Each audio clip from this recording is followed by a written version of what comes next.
విషయంలో అత్యంత ప్రధానమైనటువంటి విషయం ఆ తల్లికి పద్మానికి ఉండేటటువంటి సంబంధం. అందుకే మీరు శ్రీ సూక్తం యొక్క ఉత్తర భాగాన్ని పరిశీలనం చేస్తే అందులో అమ్మవారికి అంతా కూడా పద్మంతో సంబంధం చెప్తారు.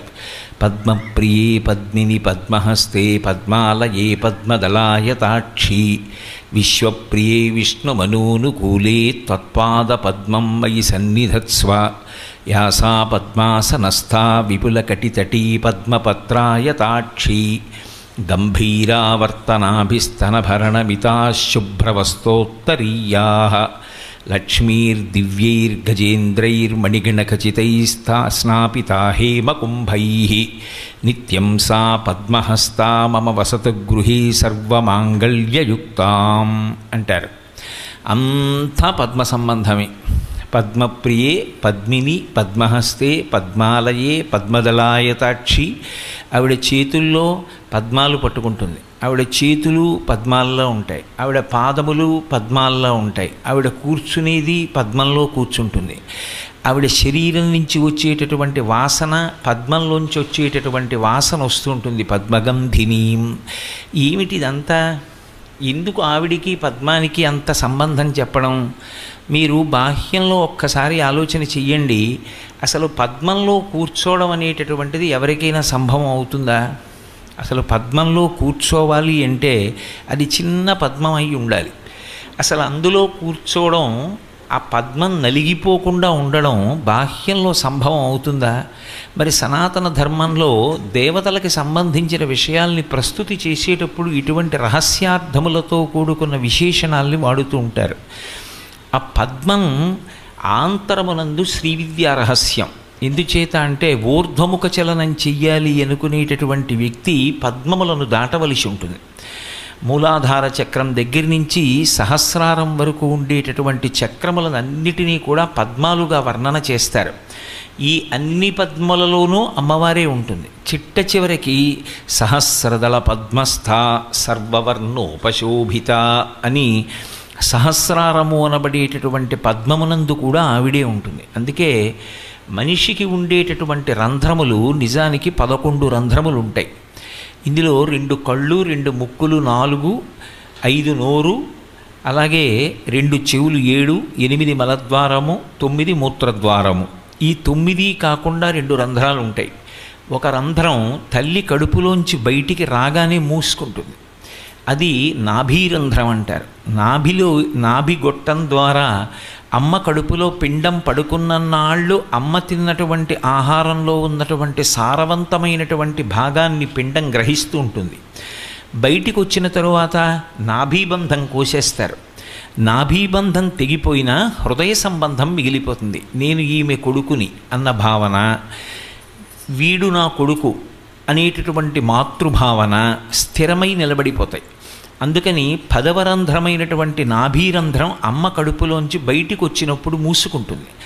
11వ రంధ్రం మహాభినిష్క్రమణంలో తెరుచుకోవాలి. దాన్ని బ్రహ్మరంధ్రం అంటారు. బ్రహ్మరంధ్రం జోలికి వెళ్ళడం కానీ, బ్రహ్మరంధ్రాన్ని ముట్టుకోవడం కానీ, బ్రహ్మరంధ్రాన్ని తట్టడం కానీ బయట నుంచి చెయ్యరు. అందుకే సీమాంతము అంటారు. సీమ అంటే దారి, ఎక్కడ వరకు వెళ్ళి ఆగిపోతుందో అది అంతం. సీమ అంటే ఈ పాపట, అంతము అంటే ఎక్కడ బ్రహ్మరంధ్రం ఉంటుందో అక్కడ పాపట ఆగిపోతుంది. పాపికొండలు అంటారు. పాపికొండలు కావు, అవి పాపిడి కొండలు. గోదావరి నది మధ్యలో ఉన్న కొండలు స్త్రీ పాపటని విడదీసినట్టుగా విడతీస్తాయి కాబట్టి పాపిడి కొండలు అని పేరు వాటికి. తరువాతి కాలంలో పాపికొండలైపోయి. అలా సీమాంతము అంటే పాపట తీసినప్పుడు ఎక్కడ దువ్వెన ఇక ముందుకు కదలక ఆగిపోవాలో ఆ ప్రాంతాన్ని బ్రహ్మరంధ్రమని పిలుస్తారు. అది ఇప్పుడు తెరుచుకోవాలి అంటే పద్మముల గుండా యోగ మార్గంలో జీవుడు పైకెక్కి చిట్ట చివరి ఊపిరి యందు దీన్ని భేదించుకుని పైకి జ్యోతిస్వరూపంగా వెళ్ళిపోతాడు. అలా వెళ్ళిపోయాడు అంటే పైరంధ్రం తెరుచుకుని వెళ్ళిపోతే ఇక మళ్ళీ శరీరంలోకి రాడు అని గుర్తు యోగశాస్త్రంలో. అది చిట్ట చివరి నిష్క్రమణం. అందుకే స్వామి వివేకానందుడు వంటి మహాత్ములు, భగవాన్ రమణులు, మొన్న మీతో చెప్పానే డొక్కా సీతమ్మ గారు, ఇటువంటి వాళ్ళ మహాభినిష్క్రమణం అంతా బ్రహ్మరంధ్రం చిట్లిపోయి జ్యోతిస్వరూపంగా వెళ్ళిపోయారు వాళ్ళు. అలా వెళ్ళిపోయారు అంటే ఇక మళ్ళీ శరీరంలోకి రారు. ఒకసారి శరీరంలోకి వచ్చారు కాబట్టి అదే చిట్ట చివరి మృత్యువు. ఇక మళ్ళీ శరీరంలోకి వచ్చే అవకాశం ఉండదు. ఆ యోగ సంబంధమైనటువంటి రహస్యములను తెలుసుకొని అనుష్ఠానంలో ఆ కుండలినీ శక్తిని కదిపి ఒక్కొక్క పద్మంలోంచి దాటి సహస్రార పద్మంలోకి వెళ్ళి సహస్రార పద్మంలో పరమానందాన్ని అనుభవించి బ్రహ్మరంధ్రాన్ని భేదించి యోగి పైకి వెళ్ళిపోయేటటువంటి స్థితి ఏది ఉంటుందో అది కతిచన చిదానందలహరి అంటారు శంకరాచార్యులు వారు. ఎవరో కోట్ల కోట్ల మందిలో ఎవరో ఒక్కడమ్మాది అనుభవించగలిగిన వాడు అంటారు. అందుకే అన్ని జన్మలలోకి ఉత్కృష్టమైనటువంటి జన్మైనటువంటి మనుష్య జన్మలో యోగశాస్త్ర సంబంధమైనటువంటి సాధన చేసి పద్మాసనమునందు కూర్చుని ఉండేటటువంటి ఆ తల్లి యొక్క అనుగ్రహము చేత పద్మముల వంటి చక్రములను దాటుతూ వెళ్ళి సహస్రార కమలంలోంచి చిట్ట చివర బ్రహ్మరంధ్రాన్ని భేదించి వెళ్ళగలిగినటువంటి స్థితి యోగికి కలుగుతుంది అంటే అది నిజమైనటువంటి లక్ష్మి. అది ఇంకా పరమోత్కృష్ట స్థితి, మోక్షలక్ష్మి. ఇక మళ్ళీ రాడిక, ఇక అది అక్కడతో విడుదల పొందాడు జీవుడు. ఆ స్థితిని ఇవ్వగలిగినటువంటి తల్లి ఎవరో ఆమె పద్మమునందుంటుంది. అంతేకాదు, పద్మము వికసనమునకు గుర్తు. పద్మం బురదలో పుడుతుంది, పుట్టి మొగ్గ క్రమక్రమంగా సూర్యకిరణములకు విచ్చుకుంటుంది. మహాభారతంలో విరాటపర్వం చేస్తూ తిక్కన గారు ఒక మాట అంటారు. నీరజాకరములు నిష్ఠయి చేసిన భవ్యతపంబు ఫలమనంగా దినసముఖాకి నందిత చక్రయుగ్మకంబులయనురాగంపు బ్రూవనంగా హరిహర బ్రహ్మ మహానుభావంబులొక్కటింగాగరగిన గట్టియనగా అతుల వేదత్రయలతికాచయము పెనుబొందన్ పుట్టెడు మూలకందమనగా అఖిల జగముల కందెరయగుచు జన సమాజ కరపుట హృదయ సరోజములకు ముకుళనంబును జృంభణంబునర్చి భానుబింబంబు పూర్వాద్రిపై వెలింగే అంటారు. ఆ సూర్యకిరణ స్పర్శకి పద్మం విచ్చుకుంటుంది. మీరు ఇంకా ఏది తీసుకొచ్చి దాని దగ్గర పెట్టండి, అది విచ్చుకోదు. విచ్చుకోనటువంటి పద్మం ఒక్క సూర్యకిరణ స్పర్శకి విచ్చుకుంటుంది. ఆ విచ్చుకునేటటువంటి ప్రక్రియని వికసనము అంటారు. లక్ష్మీదేవికే కాదు పద్మంతో సంబంధం. మీరు జాగ్రత్తగా ఆలోచిస్తే శ్రీ మహావిష్ణువుకి కూడా పద్మంతో సంబంధం. అందుకే అరినలిన గదా శంఖపాణిర్ముకుంద అని ఆయన చేతిలో పద్మం పట్టుకుంటాడు. విఘ్నేశ్వరుడు పద్మం పట్టుకుంటాడు. అందరూ పద్మం పట్టుకుంటారు. పద్మ సంబంధం ఉంటుంది. విశేషించి లక్ష్మీదేవికి మరీ ఎక్కువ ఉంటుంది. ఏమిటి ఆ పద్మ సంబంధం అంటే పద్మమునకు 5 లక్షణములు ఉంటాయి. ఇది కొంచెం జాగ్రత్తగా పట్టుకోవలసినటువంటి గంభీరమైన విషయం.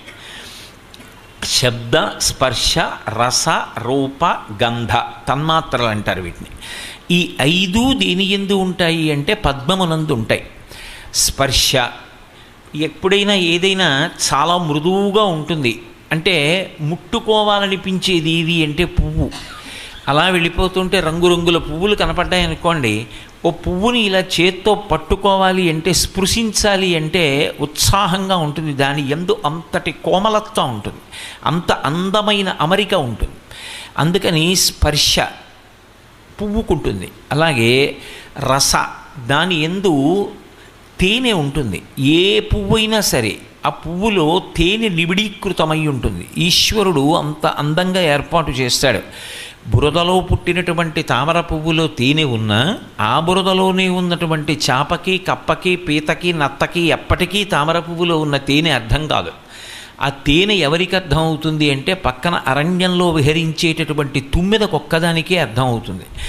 ఆ తుమ్మెద ఎగిరి వచ్చి ఈ పద్మం మీద వ్రాలి ఆ పద్మంలో ఉండేటటువంటి మకరందాన్ని త్రాగుతుంది.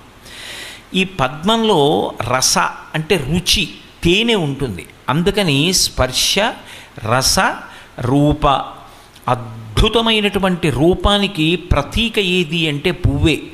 మిగిలినటువంటివి లోకంలో అందరికీ నచ్చచ్చు, నచ్చకపోవచ్చు. కానీ పువ్వు నచ్చలేదు అన్నవాడు లోకంలో ఉండడు. ఏదో తెల్లటి పువ్వు నాకు నచ్చదండి అన్నవాడు ఉంటాడేమో, కానీ అసలు పువ్వే నచ్చదండి అన్నవాడు ఉండడు. రూపము అంటే పసిపిల్లల దగ్గర నుంచి పెద్దవాళ్ల వందకు అందరినీ ఆకర్షించగలిగినటువంటి కంటికి అత్యంత ఉత్ప్రేరకమైనటువంటి రూపాన్ని పొంది ఉండేది ఏది అంటే పుష్పం, పద్మం. కాబట్టి దాని యందు స్పర్శ, రస, రూప, గంధ పువ్వు యందు గొప్ప సువాసన ఉంటుంది. అందున విశేషించి పద్మమునందు ఆ సౌరభం చాలా ఎక్కువగా ఉంటుంది. అది కూడా ఏదో పెద్ద గుబాళించేసినటువంటి సువాసన కాదు, చాలా మందంగా. మీరు ఇలా ముఖాన్ని దగ్గరగా పెట్టి వాసన చూస్తే అది తెలుస్తుంది.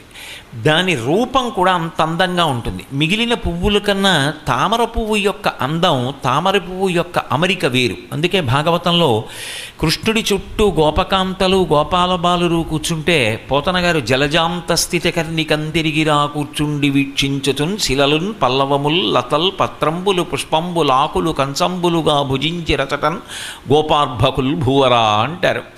జలజాంత స్థితికర్ణికంతిరిగిరా సంఘంబులయ్యున్న రేకుల చందంబున కృష్ణునింతిరిగిరా కూర్చుండి వీక్షించుచున్. మధ్యలో దుద్దు ఉంటుంది. మీరు ఎప్పుడైనా చూశారో లేదో నాకు తెలియదు. ఆ దుద్దు చాలా గమ్మత్తుగా ఉంటుంది. అది ముట్టుకుంటే చాలా గట్టిగా ఉంటుంది. ఆ దుద్దు మీద ఏదైనా సూదితో గుచ్చితే కన్నాలు ఎలా ఉంటాయో అటువంటి కన్నముల వంటి ఉంటాయి. ఉండి దాని చుట్టూ కూడా రేకులు బహు అందంగా అమర్చబడి ఉంటాయి. ఇవన్నీ కూడా దేన్ని పరివేష్టించి ఉంటాయి అంటే మధ్యలో ఉండేటటువంటి కర్ణిక, ఆ దుద్దుని పరివేష్టించి ఉంటాయి.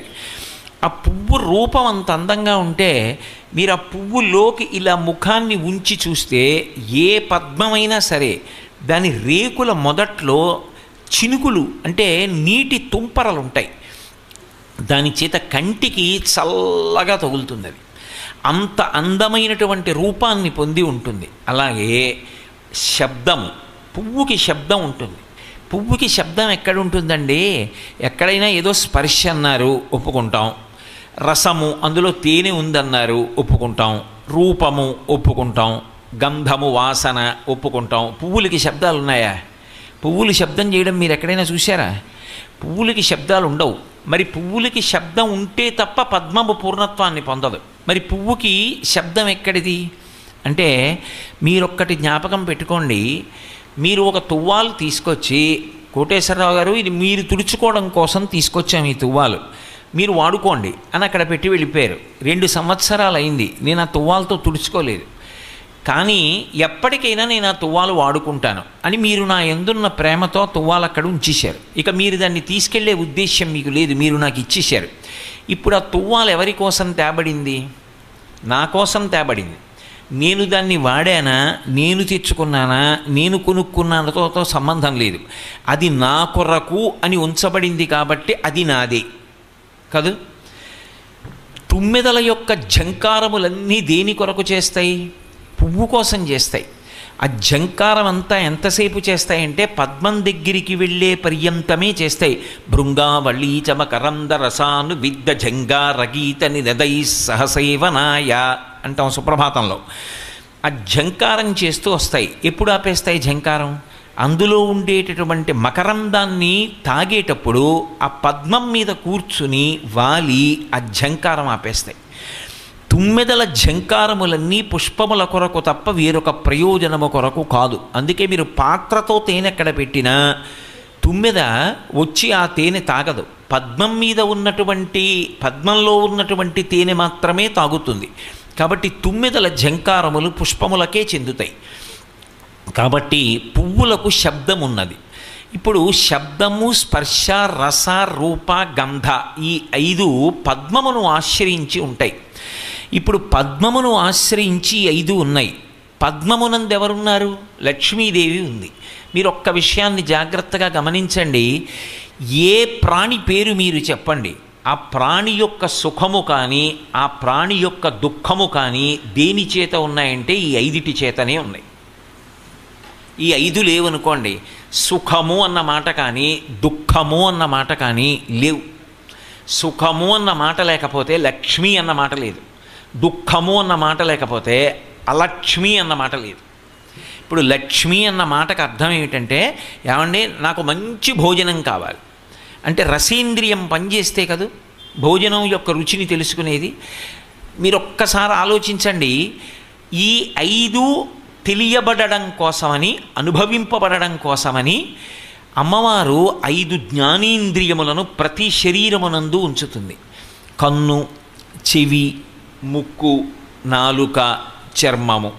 కంటితో చూస్తాం, చెవితో వింటాం, నాలుకతో రుచి చూస్తాం, ముక్కుతో వాసన చూస్తాం, చర్మంతో స్పర్శ చెప్తాం. ఏదో నా మనవడు ఉన్నాడు అనుకోండి, వాడిని ముట్టుకుంటే నాకు ఓ తృప్తి, నా కొడుకుని ముట్టుకున్నాను అనుకోండి నాకు ఓ తృప్తి, నా మిత్రుణ్ణి ముట్టుకున్నాను అనుకోండి నాకు ఒక తృప్తి, ఈశ్వరుడి పాదాలు పట్టుకున్నాను అనుకోండి నాకు ఓ తృప్తి, పరమేశ్వరుడి పాదముల మించి తీసిన నిర్మాల్యాన్ని స్పృశించాను అనుకోండి నాకు ఒక తృప్తి.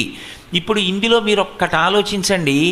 కంటిని ఆశ్రయించి చూపు ఉంది, చెవిని ఆశ్రయించి వినే శక్తి ఉంది, నాలుకను ఆశ్రయించి రుచిని చెప్పే శక్తి ఉంది, ముక్కుని ఆశ్రయించి వాసన చెప్పే శక్తి ఉంది, చర్మాన్ని ఆశ్రయించి స్పర్శ చెప్పేటటువంటి శక్తి ఉన్నది. ఇప్పుడు ఈ ఐదింటినీ ఈశ్వరుడు తీసేసి 5 జ్ఞానేంద్రియములను మాత్రమే ఉంచాడు అనుకోండి. కన్ను ఉంది, చూడదు, చెవి ఉంది, వినదు, ముక్కు ఉంది, వాసన చెప్పదు, నాలుక ఉంది, రుచి చెప్పదు, చర్మం ఉన్నది, స్పర్శ చెప్పదు. మీరు ఒక్కసారి ఆలోచించండి. ఇక సుఖము దుఃఖము ఈ రెండు ఉంటాయా? ఇక లేవు. మీరు తొందరపడకండి, తర్వాత ఆలోచించండి. ఈ 5 ఉపసంహారం చేసేస్తే చాలు. ఇక లోకమునకు ఎవ్వరికీ కూడా సుఖము దుఃఖము అన్న మాట ఉండనే ఉండదు. ఇంత గొప్ప దేవాలయాలు ఉన్నాయి, అద్భుతమైనటువంటి ధ్వజస్తంభాలు ఉన్నాయి, రాజగోపురాలు ఉన్నాయి, ఆ పైన శిఖరాలు ఉన్నాయి, నవగ్రహాలు ఉన్నాయి, ఇన్ని చెట్లు ఉన్నాయి, ఇన్ని పువ్వులు ఉన్నాయి, ఇన్ని లక్ష్మీ స్వరూపాలు ఉన్నాయి. కంటికి చూసే శక్తి లేదు. ఏమిటి ఉపయోగం దానివల్ల? ఎదురుగుండా ఇన్ని అందమైన వస్తువులున్నా చూడలేడు, జలపాతం చూడలేడు, పర్వతం చూడలేడు, ఎదురుగుండా పెద్ద నాగుపాం వచ్చి నిలబడినా తెలియదు, బ్రహ్మరాక్షసుడు వచ్చి నిలబడినా తెలియదు. కాబట్టి కన్ను ఉంది, చూసేది లేదు. కాబట్టి సుఖాలు లేవు, దుఃఖాలు లేవు, కంటికి సంబంధించినవన్నీ ఆగిపోయాయి. చెవి ఉంది, వినదు. అక్కడికి వచ్చి వీణావాద్యం చేసినా ఒకటే, గంధర్వగానం చేసినా ఒకటే, ప్రవచనం చేసినా ఒకటే. ఏం వినపడుతుంది? కొడుకు మంచి ముద్దు మాటలు మాట్లాడినా ఒకటే. తనయుల సంభాషణములు జనకులకున్ కర్ణయుగళి సద్భూషణములు అంటాడు భాగవతంలో హిరణ్యకశిపుడు.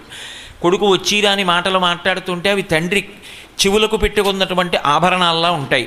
కానీ ఇప్పుడు ఆ కొడుకు వచ్చి మాట్లాడుతుంటే వినపడదు, ఏమీ వినలేడు, ఏమీ తెలుసుకోలేడు. ఇప్పుడు కర్ణ సంబంధమైనటువంటి సుఖములన్నీ ఆగిపోయాయి.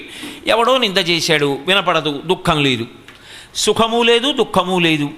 ముక్కుంది, అక్కడ కుక్క కళేబరం ఉండి దుర్వాసన వచ్చినా చెప్పదు, మల్లెపూల మించి సువాసన వచ్చినా చెప్పదు.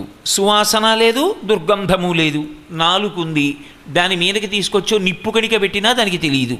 తిరుపతి లడ్డూ తీసుకొచ్చి దాని మీద పెట్టినా దానికి తెలియదు, అది రుచి చెప్పదు. స్పర్శేంద్రియం ఉంది, దీని మీదకొచ్చి ముళ్ళకంప గీరుకున్నా చెప్పదు, భార్య పరమప్రేమతో ముట్టుకున్నా చెప్పదు. ఇప్పుడు సుఖము దుఃఖము ఈ రెండు ఎక్కడున్నాయి నాకు చెప్పండి? అసలు లేవు, ఆగిపోతాయి. సుఖము అన్నది ఒకటి ఉందని తెలిస్తే కదా అడగడం. నాకు మంచి భోజనం కావాలి ఎప్పుడు అడుగుతారు? నాలుకకి రుచి చెప్పే శక్తి ఉంటే. నాలుక రుచి చెప్తే నాకు ఈ మధుర పదార్థం కావాలండి, ఇది చాలా కారంగా ఉంది, నాకు వద్దండి అంటారు.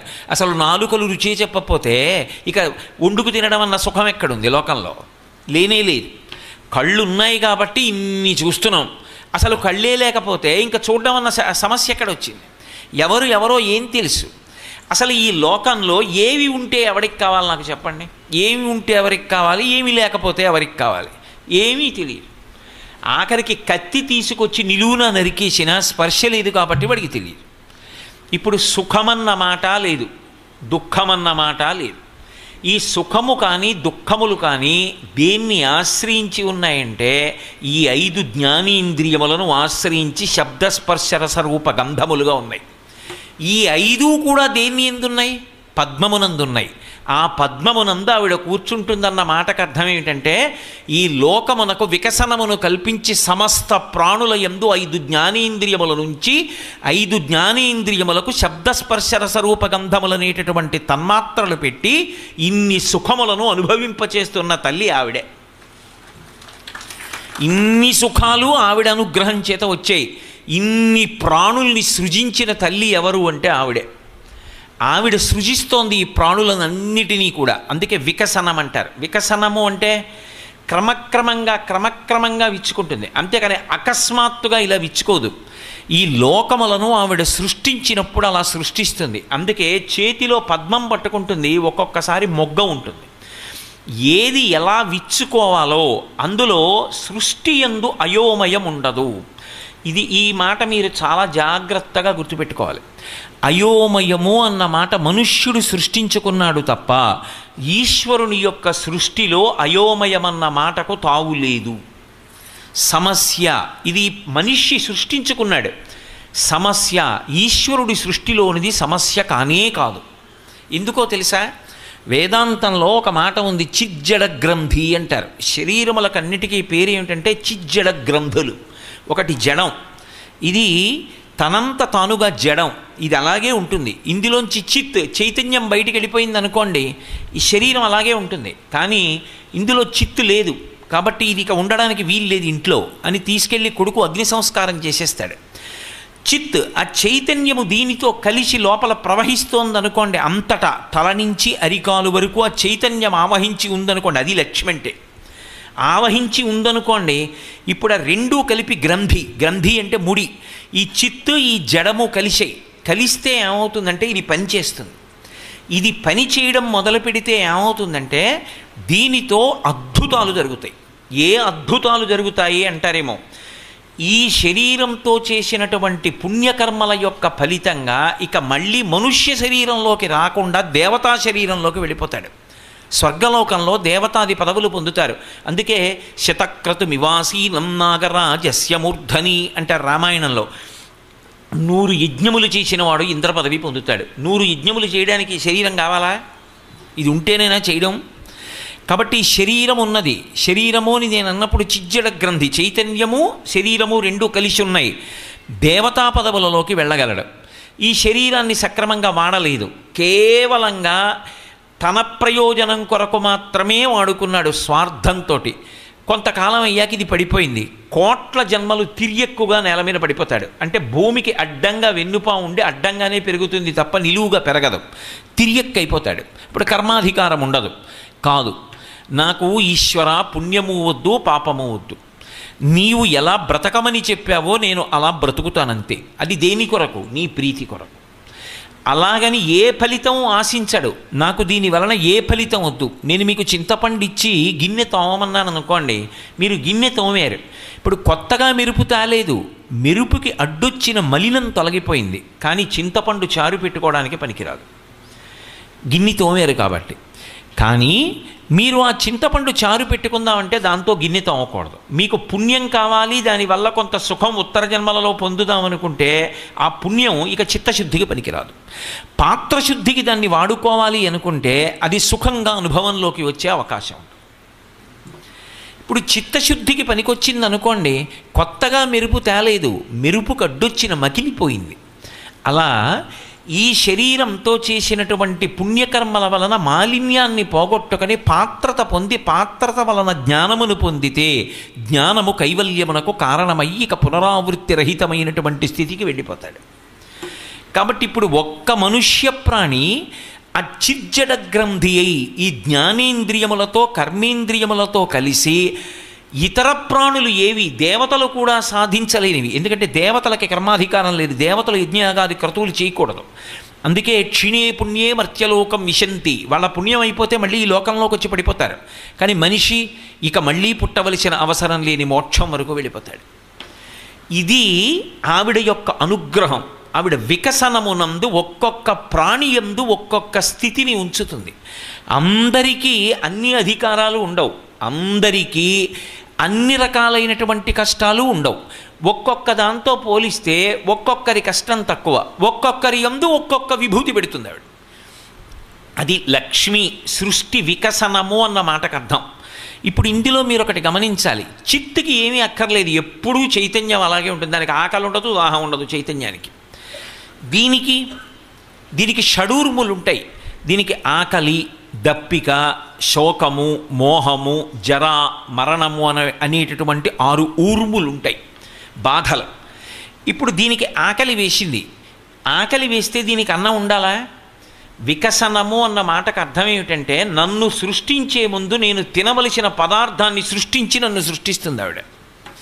ఇన్ని కోట్ల మంది ఉండనివ్వండి, నాకు తినడానికి లేదన్న మాట అనవలసిన అవసరం ఆవిడ కల్పించదు.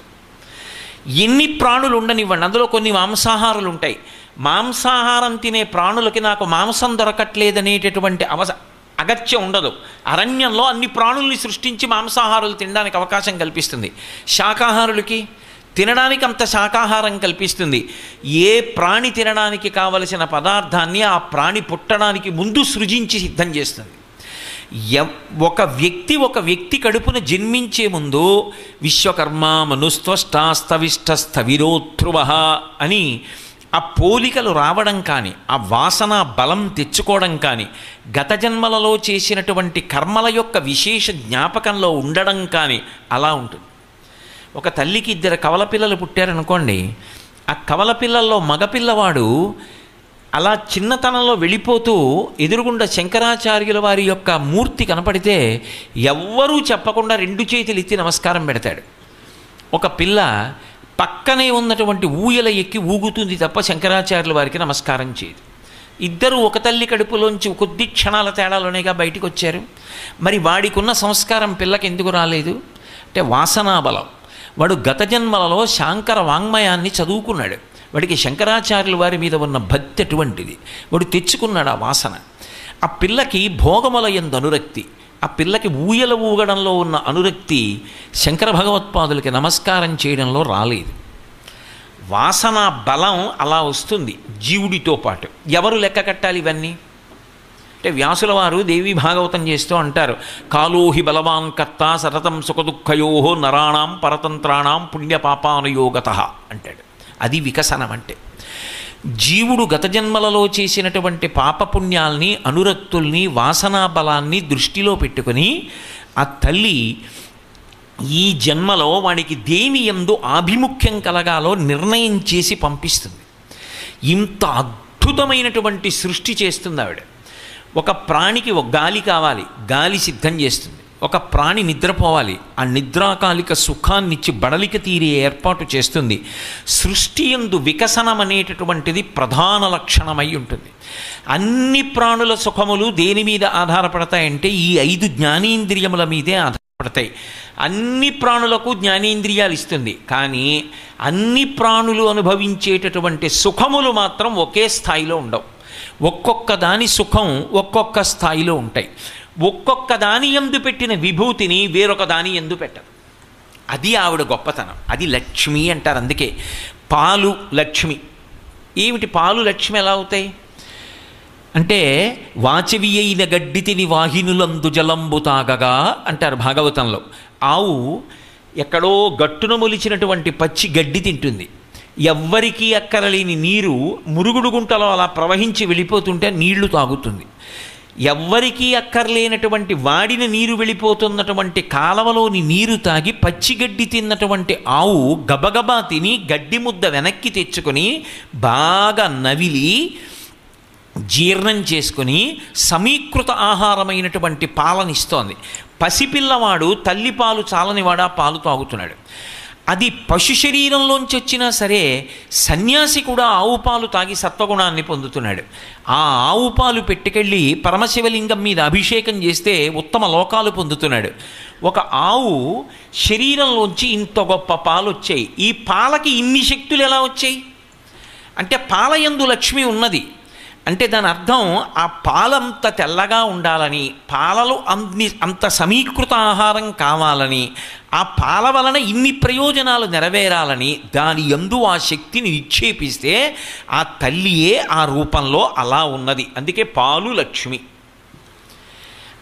పువ్వులలో ఉండేటటువంటి సౌరభం లక్ష్మి. లోకంలో ఎక్కడ ఏ విశేషం కనపడనివ్వండి అది లక్ష్మీతత్వం అంటాం. అందుకే మీరు చూడండి, చిన్నబుచ్చడం అన్నది వికసనంలో ఉండదు.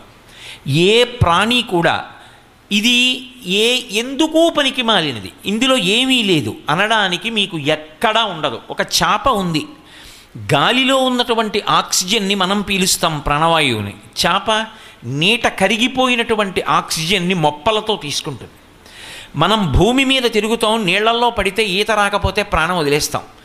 చేప పుట్టినది మొదలు శరీరం విడిచిపెట్టే వరకు నీటిలో ఈదుతూ బతుకుతుంది. ఒక పక్షి ఆకాశంలో ఎగురుతూ బతుకుతుంది. ఒక ఏనుక్కి దంతాలుంటాయి, నవలడానికి పనికిరావు, కానీ ఎంత అందంగా ఉంటాయో దంతాలు.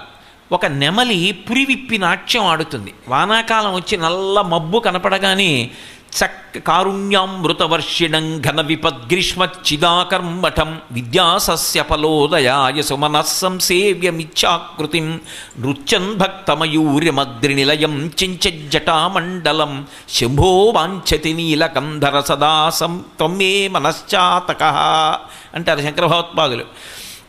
ఇలా మబ్బు పట్టింది అనేటప్పటికీ మగనెమలి పింఛం విప్పి ఆడుతుంది. ఏది ఆ పింఛం? ఏనుక్కుండదు. ఏనుగు దంతాలు నెమలికుండవు. చాపకున్నటువంటి నీటిలో బ్రతకగలిగిన శక్తి బయట ఉన్నటువంటి ఓ కుక్కకుండదు. కుక్కకున్నటువంటి విశ్వాసం కాపలా కాసేటటువంటి శక్తి గుర్రానికి ఉండదు. గుర్రానికున్న వేగం కుక్కకుండదు. ఓ గాడిద మొయ్యగలిగిన బరువుని గుర్రం మొయ్యలేదు. ఈశ్వరుడు సృష్టిలో ప్రతి ప్రాణి యందు ఒక విభూతి నుంచుతాడు. ఏ ప్రాణి కూడా చిన్నబుచ్చబడదు.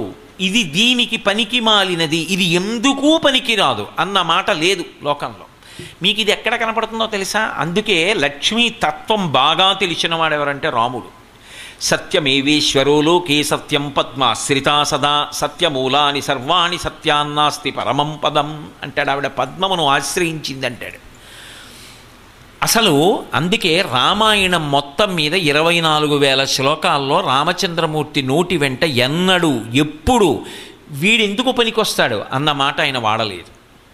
ఎవరినైనా కలుపుకుంటాడు. కారణం ఏమిటో తెలుసా? ఈ సృష్టిలో ఏ ప్రాణి ఎందైనా సరే ఒక విభూతిని పెట్టకుండా ఆవిడ పంపదు. మీరు ఏ ప్రాణిని తీసుకోండి, ఆ ప్రాణి యందు ఉన్న ప్రత్యేకమైన విభూతి ఏది ఉన్నదో అదే ఆ ప్రాణి యొక్క లక్ష్మి, అదే దాని యొక్క శోభ. శోభకు, కాంతికి, దాని యొక్క ఐశ్వర్యానికి, దాని వైభవానికి లక్ష్మి అని పేరు. గడ్డిపరక అంటాం మనం. కానీ గడ్డిపరక అంత లేస్తే మనం మంత్రంలో చెప్తూ ఉంటాం, శతమూల శతాంకుర సర్వగం హరతు మే పాపం దూర్వాదు స్వప్ననాశిని. వేదంలో చెప్తారు. ఏదైనా ఒక ప్రత్యేకమైనటువంటి పరిస్థితుల్లో చెయ్యకూడనటువంటి పని చెయ్యక తప్పనిసరి పరిస్థితి వస్తే, తప్పించుకోవడానికి అవకాశం లేకపోతే గరిక ముట్టుకుంటారు గడ్డిపరకని. సుందరకాండలో సీతామహాలక్ష్మి రావణ బ్రహ్మతో మాట్లాడుతోంది. పతి పక్కన లేడు. కాముకుడైన పురుషుడికి జవాబు చెప్పవలసి వచ్చింది. అటు తిరిగి వాడి వంక చూసి మాట్లాడటమే దోషం. అది పోవడానికి తృణమంతరత కృత్వా ప్రత్యువాచ శుచిస్మిత నివర్తయ మనోమత్త స్వజనే క్రియతాం మనః. గడ్డిపరక ముట్టుకున్నప్పుడు మాట్లాడింది మధ్యలో పెట్టి. అంటే ఒక గడ్డిపరకకి అంత శక్తి ఉంది. అది శతమూల శతాంకుర, వంశానికి సంకేతం. అందుకే వేదంలో ఓ మాట ఉంది, పిల్లలు లేని వాళ్ళు ప్రత్యేకమైనటువంటి అనువాకాలతో గరిక తీసుకొచ్చి తల మీద పెట్టుకుని కొన్నాళ్ళు స్నానం చేస్తే సంతానం కలుగుతుందని. కాబట్టి అసలు ఈ సృష్టిలో ఇదిగో ఈ ప్రాణి యందు ఒక్క విభూతి కూడా లేదు. ఇది ఏ విభూతి లేని ప్రాణి అన్నది మీకు కనపడదు. ఎలా ఆ మహాశిల్పి అంత గొప్పగా, అంత అందంగా ప్రతి ప్రాణిలో అటువంటి ఒక గొప్ప శక్తిని నిబిడీకృతం చేసింది? అది వికసనం. ఆ వికసనము ఈ శబ్దస్పర్శరసరూప గంధములను అన్ని ప్రాణులలో పెట్టిన కారణం చేతనే సుఖదుఖములు ఉన్నాయి. మీకు నేను ఒక్క మాట చెప్పాలంటే, ఇందాక చెప్పా కదా, చిజ్జడ గ్రంథి. ఈ శరీరం ఉన్నది. ఈ శరీరం నాకు ఆకలి వేసింది, ఆరోగ్యం. అన్నం దొరకలేదు, దుఃఖం. ఆకలి వేయడం ఆరోగ్యం, ఆకలి వేయకపోతే అనారోగ్యం. ఆకలి వేసింది, తినడానికి లేదు, ఇప్పుడు దరిద్రం అనుభవిస్తున్నాడు కాదు. అందుకే లక్ష్మి కన్నా ముందు ఎవరుంటారు అంటే అలక్ష్మి ఉంటుంది అంది శాస్త్రం. అలక్ష్మి అంటే సంసారం. జ్యేష్ఠాదేవి ఆవిడ కన్నా ముందు పుట్టింది. అందుకే లక్ష్మీదేవి ఎంత శోభస్కరంగా ఉంటుందో జ్యేష్ఠాదేవి అంత అపవిత్రమైనటువంటి స్థితిలో ఆవిష్కరింపబడుతుంది. మహావృద్ధురాలైనటువంటి స్థితిలో చేతిలో చీపురకర్ర పట్టుకుని గాడిద మీద ఎక్కి కాకి ఆ పతాకం మీద అధివసించి ఉండగా పతాకాన్ని పట్టుకుని, ధ్వజాన్ని పట్టుకుని వెడుతూ ఉంటుంది. ఆవిడ యొక్క భర్త పేరు దుస్సహుడు, కొడుకు పేరు అధర్ముడు. అంటే ఆవిడ కానీ ఉన్నదా, ముందుండేది అదే. ఇది మీరు బాగా పట్టుకోవాలి. అందుకే శ్రీ సూక్తం ఏమంటుందంటే, క్షుత్పిపాసామలాం జ్యేష్ఠాం అలక్ష్మీర్నాశయాం యహం అభూతిమసమృద్ధించ సర్వాన్ నిర్నుదమే గృహాత్ అంది. అమ్మా, నువ్వు చేయవలసింది ఏమిటో తెలుసా? అనుగ్రహం ఒక్కటి అంటే వస్తు సంపత్తిని ఇవ్వడం కాదు. మీరు ఇది బాగా గుర్తుపెట్టుకోవాలి. వస్తు సంపత్తి ఐశ్వర్యము కాదు. మీరు అనుభవిస్తేనే, అనుభవించగలిగితేనే లక్ష్మి. ఇంట్లో ఏసీ ఉంది, వేసుకుంటే పడిశం పడుతుంది, ఎందుకు పనికి వస్తుంది? విసురుకుంటూ వీధిలో పడుకోవాలి. ఇంట్లో కావలసినన్ని పళ్ళు ఉన్నాయి, తింటే షుగర్ లెవెల్ పెరుగుతుంది, ఎందుకు పనికి వచ్చే పళ్ళు? భార్య ఘమఘమలాడుతూ చింతకాయ పచ్చడి చేసి పెడుతుంది, తింటే రక్తపోటు పెరుగుతుంది, ఎందుకు పనికి వచ్చింది ఆ చింతకాయ పచ్చడి? ఇంత చక్కటి ఇల్లాలు ఇంత బాగా చేస్తుంది కానీ తినే ప్రాప్తం లేదని ఏడవడానికి పనికొచ్చింది. అందుకే శ్రీ సూక్తం ఏమడిగిందంటే, అమ్మ ముందు అలక్ష్మిని పరిహరించు, దాన్ని తీసేసేయి, అది పోవాలి, పోతే అనుభవించేటటువంటి అదృష్టం మిగలాలి, అది లక్ష్మి. అలక్ష్మి తొలగి లక్ష్మి రావాలి. అందుకే ఏది కావాలి అంటే అలక్ష్మి ఉన్నది. క్షుప్పి పాసామలాం జ్యేష్ఠాం అలక్ష్మీర్నాశయాం యహం. నా కొరకు నువ్వేం చెయ్యాలి అంటే, అలక్ష్మి జ్యేష్ఠాదేవి ఎక్కడ ఉన్నదో నీకన్నా ముందు పుట్టినది, ఆవిడ ఉన్న చోట క్షుత్ అంటే ఆకలి, పిపాస దాహం, ఇవి మలం అంటే మలినమైనటువంటి గుణములు, ఇవి మనిషికి విపరీతమైన బాధ కల్పిస్తాయి. బాధ కల్పిస్తాయన్న మాటని మీరు ఒక్కలా కేవలం శరీర సంబంధంగా అర్థం చేసుకోకూడదు. ధర్మము పతనమైపోతుంది, అది అక్కడ పెద్ద ఇబ్బంది. తిరుక్కురళ్ళలో మహానుభావుడు ఆయన చెప్పినట్లుగా, అసలు ఎక్కడైతే ఆకలి, ఎక్కడైతే దాహము విపరీతమైపోతాయో ఉత్తర క్షణం ఏది పోతుంది అంటే ధర్మం పోతుంది. విపరీతమైన ఆకలితో ఉన్నాడు ఒకడు, వాడికి ఏమీ దొరకలేదు, ఇక ప్రాణం పోయేటట్టుంది, వాడు ఓర్చడు. వాడు ఏం చేస్తాడో తెలుసా? ఎవరింట్లోనైనా దూరైనా సరే తినేస్తాడు. కొట్టండి, మీరు కొడుతున్నా సరే తినేస్తాడు, దాన్ని తినేని వాడిని కొట్టండి అంటాడు. వాడు తట్టుకోలేడు, ధర్మం తప్పిపోతుంది, వెంటనే దొంగతనం చేస్తాడు. దాహం, నీళ్లు దొరకట్లేదు, ఎక్కడా నీరు దొరకట్లేదు అనుకోండి, ఒకడి దగ్గర నీళ్లు ఉన్నాయి అని తెలిస్తే వాడిని చంపి నీళ్లు తాగడానికైనా వెనకాడరు. అందుకే అలక్ష్మి అన్న మాటకు అర్థం కేవలంగా ఒకడి బాధ అని అర్థం చేసుకోకూడదు, సమాజమునందు పెరిగేటటువంటి అశాంతికి కారణం అది. అంతేకాదు, అసలు ధర్మచక్రం ఆగుతుంది ఇవి దొరకకపోతే. ఎప్పుడైతే పిపాస దాహం నీరు దొరకలేదో ధర్మం పోతుంది. నీళ్లు లేవు, స్నానం ఎలా? స్నానం చేయలేరు, స్నానం లేదు, శౌచం లేదు, శౌచం లేదు, ఉత్తమ కర్మ లేదు. ఓ సంధ్యావందనం చేయాలి, కేశవాయ స్వాహ అనాలంటే నీళ్లు ఉండాలా? నీళ్లు లేకుండా మీరు ఆచమానం ఎలా చేస్తారు? కుదరదు. నీరు లేదు, ధర్మం పోయింది. తినడానికి లేదు, ధర్మం పోయింది. ధర్మం పోయింది, అసలు మనుష్య ప్రాణి ఉండి ప్రయోజనం లేదు. ధర్మం అన్న మాట అన్వయం ఏదే మనుషుడికే, మిగిలిన వాళ్ళకు ఉండేటటువంటిది కేవలం పశుధర్మం అంతే. ఆకలిస్తే మీద పడి తినేస్తుంది అంతే కుక్క, అంతేగాని అయ్యో గుళ్ళోకి పట్టుకెడుతున్న పులిహారని అదేం ఆగదు.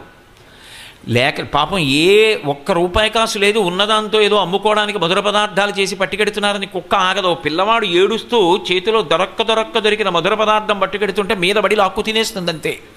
అది పశుధర్మం. పశుధర్మో నమే ప్రీతిం అంటుంది దేవి భాగవతంలో మహాతల్లి సత్యవతీదేవి. అలా ధర్మము లుప్తం ఎప్పుడైపోతుందంటే లక్ష్మి తొలగి అలక్ష్మి ప్రబలిపోతే. అందుకని శ్రీ సూక్తంలో ఏమని ప్రార్థన చేస్తారంటే, అమ్మ సృష్టి యందు వికసనం ఉన్నది, సృష్టి యందు సుఖమనుభవించడానికే నువ్వు ఇన్నిటిని ఉంచావు.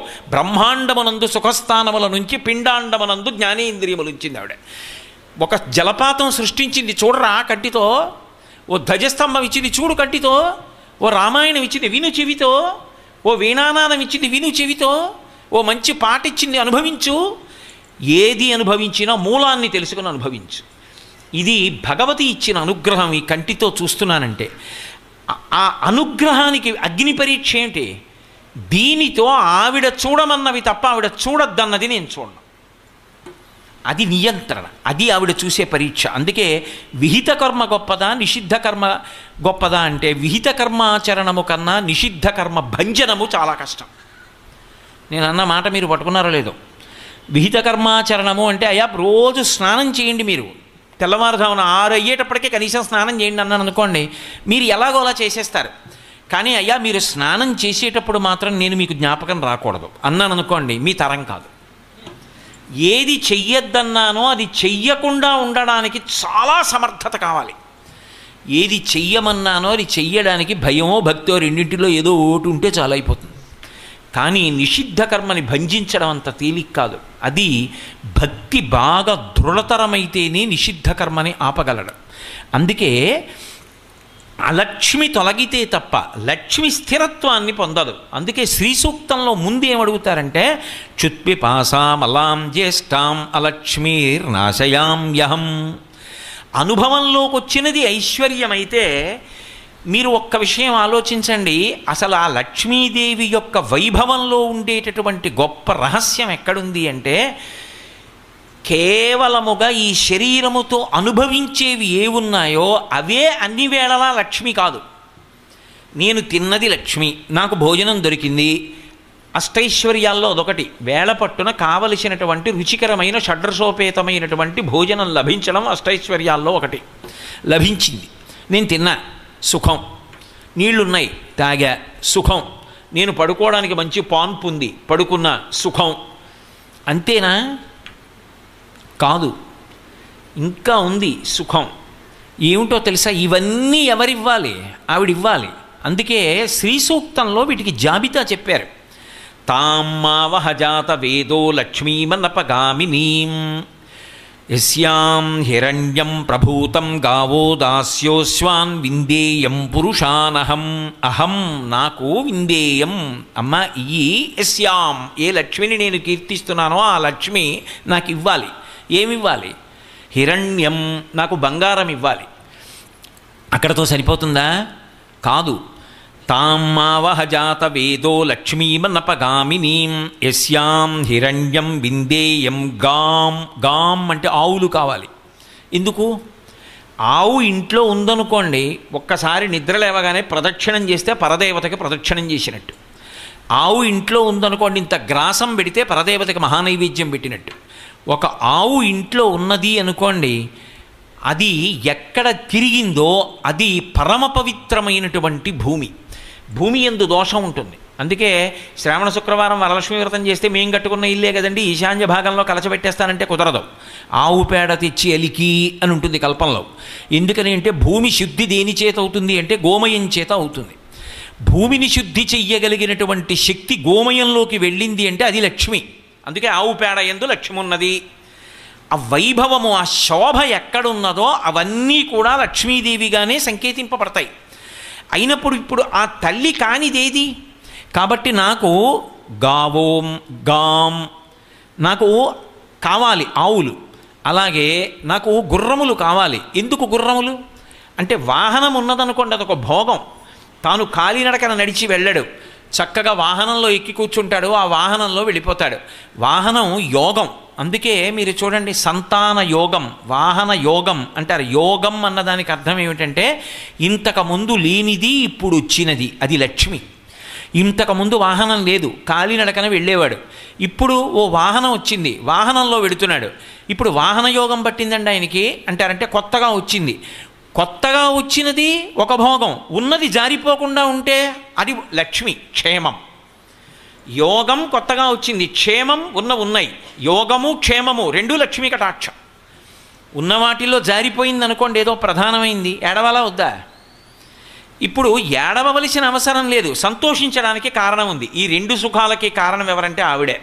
ఆవిడ అనుగ్రహం ఉంది, యోగము క్షేమము కల్పిస్తుంది. అందుకనమ్మా నువ్వు నాకేమివ్వాలో తెలుసా? హిరణ్యం, గావోం, గాం, అశ్వం, పురుషానహం. అహం, నాకు, పురుషాన్, నాకు అనేక మంది పురుషుల్ని, అనేక మంది పురుషులను అన్న మాటకు అర్థం ఏమిటి అంటే నేను ఒక్కడనుగా ఉండకూడదు. నేనున్నాను అంటే నాకు ఏ పని పడుతుందో, నాకు ఏ అవసరం కలుగుతుందో యజమాని సంతోషించాలని నా కొరకు చెయ్యడానికి అనేక మంది దాసదాసీ జనం ఉండాలి. నాకు నేను వాహనం ఎక్కుతానేమో, ఎప్పుడు వాహనాన్ని నడపడానికి చోదకుడు సిద్ధంగా ఉండాలి.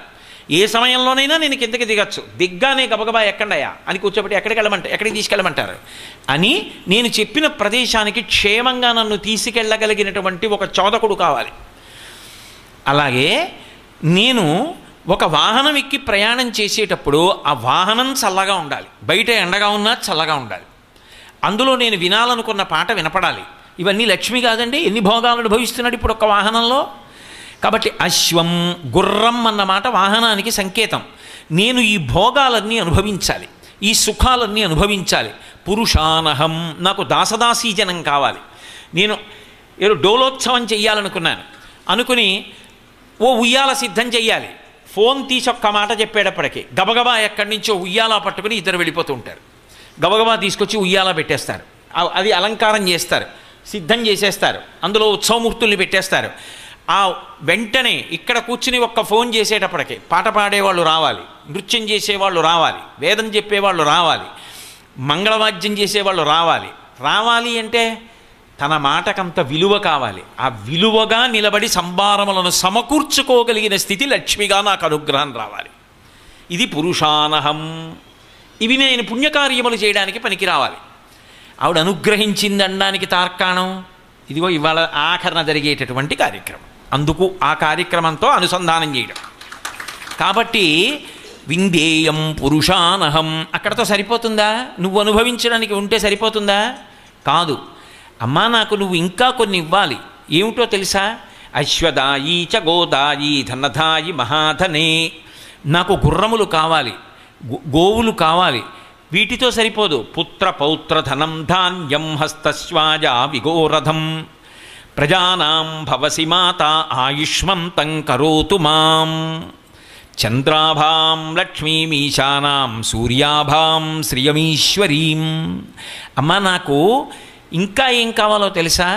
నాకు పుత్రులు కావాలి, పౌత్రులు కావాలి. నాకు నేను పితృరుణం నుంచి విముక్తి పొందాలి. ఎప్పుడు శరీరం ఇలా ఉండిపోతుందా? ఉండిపోదు. కాబట్టి నాకు వృద్ధాప్యం వచ్చినప్పుడు నేను ఇలా భుజం మీద చెయ్యేసుకుని నడవడానికి నాకు కొడుకు కావాలి. నేను బడలిపోతాను ఒక రోజున. ఆ రోజున నేను వెళ్ళి కూర్చుని పూజ చెయ్యలేకపోవచ్చు. నేను ధ్యానం చేసుకుంటూ కూర్చుంటే నా పనుపున పూజామందిరంలో కూర్చుని పూజ చేసి నా గోత్రనామాలు చెప్పే కొడుకు కావాలి. పుత్రగాత్ర పరిష్వంగమని తండ్రికి సుఖాలలో కల్లా సుఖం ఏమిటి అంటే కొడుకుని ఆలింగనం చేసుకోవడం. కాబట్టి కొడుకు నేను ఒక చూరు కిందే బ్రతకగలిగినటువంటి అదృష్టం కలగాలి. అమ్మ, నాకు ఇవన్నీ కావాలి. పుత్ర పౌత్ర, కొడుకు పుట్టాడు, కొడుకు పెద్దవాడు అయ్యాడు, కొడుక్కి పెళ్లి చేశాడు, కోడలు వచ్చేసింది. ఆ కొడుకు కోడలు అలా ఉండిపోయారు. పక్క తొక్కబట్టలేదు అంటే పక్క తొక్కే పిల్లలు లేరు. ఇంట్లో ఉన్న భోగ పరికరాలన్నీ ఎంత బాధాకరంగా ఉంటాయి. ఒక్క వస్తువు పాడవదు, ఓ బొమ్మ విరిచేసేవాడు లేడు, పక్క దుప్పటి తొక్కేసేవాడు లేడు, ఇంట్లో వస్తువులు పాడు చేసేవాడు లేడు, అమ్మా నాకు ఇది కావాలని అడిగేవాడు లేడు, పిల్లల ఏడుపు వినపడదు, రాత్రి నిద్రపోనిచ్చాడు కాడని చెప్పుకునే అవకాశం లేదు, బతుకు బరువు అయిపోతుంది. అందుకే మనిషికి పరమేశ్వరుడిచ్చిన గొప్ప కటాక్షం ఏమిటో తెలుసా? లక్ష్మీ కటాక్షం. వృద్ధాప్యం వచ్చిన తరువాత ఈశ్వరుడు అమ్మవారు గొప్ప అనుగ్రహాలు రెండిస్తుందిట. ఏమిటి అంటే అల్లుడితో కలిసి భోజనం చేయడం, మనవలతో కలిసి ఆడుకోవడం. కొడుకు పెద్దవాడైపోయాడు, కానీ ఇప్పుడు ఆ కొడుకు ఎలా ప్రవర్తించేవాడో, ఎలా ఆడుకునేవాడో అలాగే ఆ పోలికలతో మనవడు ఆడుకుంటుంటే తాతగారు కుర్చీ వేసి కూర్చున్నారనుకోండి, అంతటి గొప్పవాడు తాత, అంత ఐశ్వర్యాన్ని సమకూర్చాడు. ఆ మనవడికి సైకిల్ ఇచ్చింది తాతే, అంత వృద్ధిలోకి తీసుకొచ్చాడు. కానీ తాతకి భయం, వాడు పడిపోతాడేమోనని. వాడు సైకిల్ వేసుకుని ఇట్టించటు తొక్కుతూ ఇటు తాత వంక చూస్తుంటాడు. తాత ఎలా తొక్కుతున్నానో చూసావా సైకిలు అని. తాత ఇలా చూసి ఒరే పడిపోతావురా, చూసి తొక్కరా అంటుంటాడు. ఇప్పుడు తాతగా ఉండిపోతే ఈ ఆనందం ఏది? వాడు సైకిల్ నన్ను చూసి తొక్కుతాడండి వీధిలో కూర్చుంటే, వాడు పడిపోతాడని నాకు భయం. ఆ ఆనందం ఎక్కడి నుంచి వస్తుంది? మనవడు ఆడుకుంటుంటే 70 ఏళ్ళు బతికే తాత 90 ఏళ్ళు బతుకుతాడు ఆ మనవడిని చూసుకొని. అల్లుడు ఇంటికి వచ్చాడనుకోండి, ఓపిక ఉన్నా లేకపోయినా ఇల్లాలు ఏం చేస్తుందంటే అల్లుడు భోజనానికి వచ్చాడని ఇంకో ఆధారం వండుతుంది. అల్లుడితో కలిసి మామగారు భోజనం చేస్తున్నారు అనుకోండి, ఇవాళ మీరు తినకండి అనారోగ్యం మీకు మంచిది కాదని ఏమంటుంది? అల్లుడితో తింటున్నప్పుడు సరే వేసుకోండి అని వేసేస్తుంది. అందుకే అల్లుడితో భోజనం, మనవడితో ఆట అమ్మవారు ఇచ్చినటువంటి మహదైశ్వర్యం అంటారు వృద్ధాప్యంలో. అందుకని అమ్మ నా కొడుకు దగ్గర ఆగిపోకూడదు అంటే నేను కూడా దీర్ఘాయుష్వంతుణ్ణి కావాలి అని అడగడం అందులో. కాబట్టి పుత్ర పౌత్ర ధనం ధాన్యం హస్త్యస్వాజ విగోరథం. నాకు ఏనుగులు కావాలి. ఏనుగులు ఎందుకు అంటే అది క్షత్రియుడిని ఉద్దేశించి చెప్తున్న మాట. క్షతము అన్న మాటకు అర్థం ఏంటంటే గండి అని ఒక అర్థం, పక్కకి వెళ్ళిపోయేటటువంటి స్థితి అని. దాని నుంచి ఉద్ధరింపబడడానికి ఏనుగు అంటే లోపల జ్ఞానైశ్వర్యం కావాలి అని అన్వయం. కాబట్టి బాహ్యంలో ఇంటి ముందు ఘేంకరించేటటువంటి ఏనుగులు కావాలి. ఏనుగును అందరూ భరించనూ లేరు, ఏనుగు మీద అందరూ ఎక్కనూ లేరు. ఏనుగు మీద ఎక్కాడు అంటే అదొక గొప్ప ఐశ్వర్యం. ఏనుగు మీద ఎక్కాడు అంటే ఒళ్ళు దగ్గర పెట్టుకుని ఉండగలిగినటువంటి లక్షణం కూడా ఉండడం అంతకన్నా గొప్ప లక్షణం. ఎందుకంటే ఏనుగు ఎక్కాడంటే సామాన్యుడు కాడు. ఏనుగు ఎక్కాడు అనుకోండి, ఆయన ఎవరు? మహారాజు అయ్యి ఉండాలి, చక్రవర్తి అయ్యి ఉండాలి, ఏనుగుని పోషించుకోగలిగిన వాడు అయ్యి ఉండాలి. అంటే ఎంతటి ఐశ్వర్యవంతుడు. ఐశ్వర్యానికి ఉండే పెద్ద బాధ ఏమిటంటే అది కళ్ళు నెత్తి మీదకి తీసుకెడుతుంది. ఇప్పుడు అది తీసుకెళ్ళింది అనుకోండి కింద పడిపోతాడు. అందుకే ఏనుగెక్కిన వాడికి వినయం ఉంటే దాని మీద పద్యం చెప్తారు. అల్లసాని పెద్దనగారు అనుచరిత్ర చేస్తూ ఎదురైనచో తన మదకరీంద్రము డిగ్గి కేలూతనొసగి ఎక్కించుకొనియే మనుచరిత్రం బందుకొను వేళ పొరమేగ పల్లకి తనకేల పట్టి ఎత్తే బిరుదైన కవిగండ పెండేరమునకీవె తగునని తానే పాదమున తొడగే గోకట గ్రామాధ్యనేక అగ్రహారములడిగిన సీమలు అందునిచ్చే ఆంధ్ర కవితా పితామహ అల్లసాని పెద్దనామాత్య అని నన్ను పిలుచునట్టి కృష్ణరాయలతోడ దివికేగలేక బ్రతికియున్నాడ జీవచ్ఛవంబునగుచు అని చెప్పుకున్నాడు. పెద్ద రాయలవారు మదగజం మీద వెళ్ళిపోతుంటే అల్లసాని పెద్దనగారి వీధిలో నడిచి వెళ్ళిపోతుంటే గబగబా ఏనుగు దిగి ఒరేయ్ ఈయన్ని కూడా ఎక్కించండి అనేవాడు కాదు. ఎదురైన చోతన మదకరీంద్రము డిగ్గి కేలూతనొసగి ఎక్కించుకొనియే కిందకి దిగి ఓ పెద్దనగారు నడిచెడుతున్నారు ఏమిటి రండి అని చేయిచ్చి ఆయన ఎక్కించి తాను ఎక్కేవాడు. అంతేకాదు మనుచరిత్రం బందుకొను వేళ పరమేగ పల్లకి తనకేల పట్టి ఎత్తే మనుచరిత్రని తాను అంకితం అందుకునేటప్పుడు పెద్దనగారు కూర్చున్న పల్లకిని తన భుజం మీద పట్టి మోశాడు. బిరుదైన కవిగండ పెండేరమునకి వెతగునని తానే పాదమున తొడగే. ఆయన మహారాజు, చక్రవర్తి, సాహితీ సమరాంగణ సార్వభౌముడు. అటువంటి వాడు పెద్దనగారి ఎడమ పాదం పట్టుకుని గండపెండేరం వేశాడు. నీ అంత మనగాడు ఎక్కడున్నాడయా?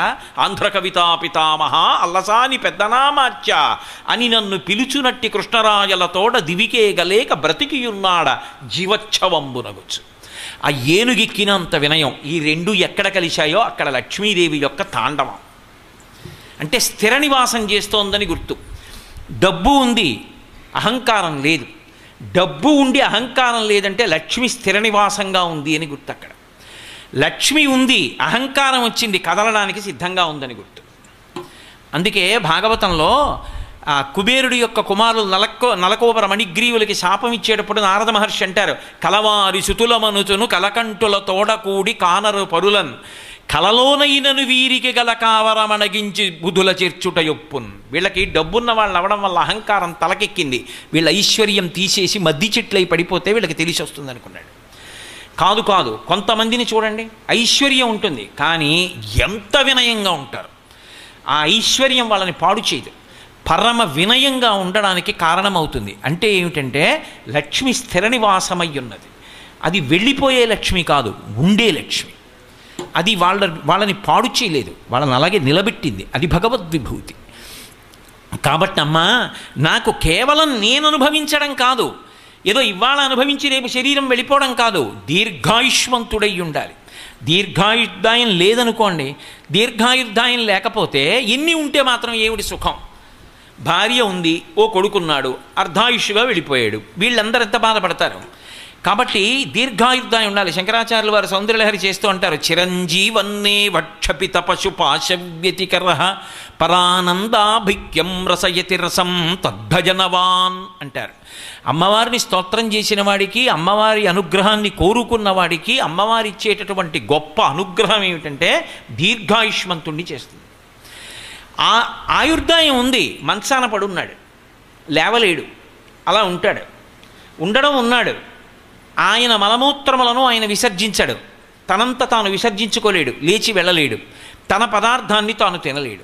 ఎవరో వచ్చి పెట్టాలి, ఎవరో తీసుకెళ్ళాలి మరుగుదొడ్లోకి. ఉపయోగమా?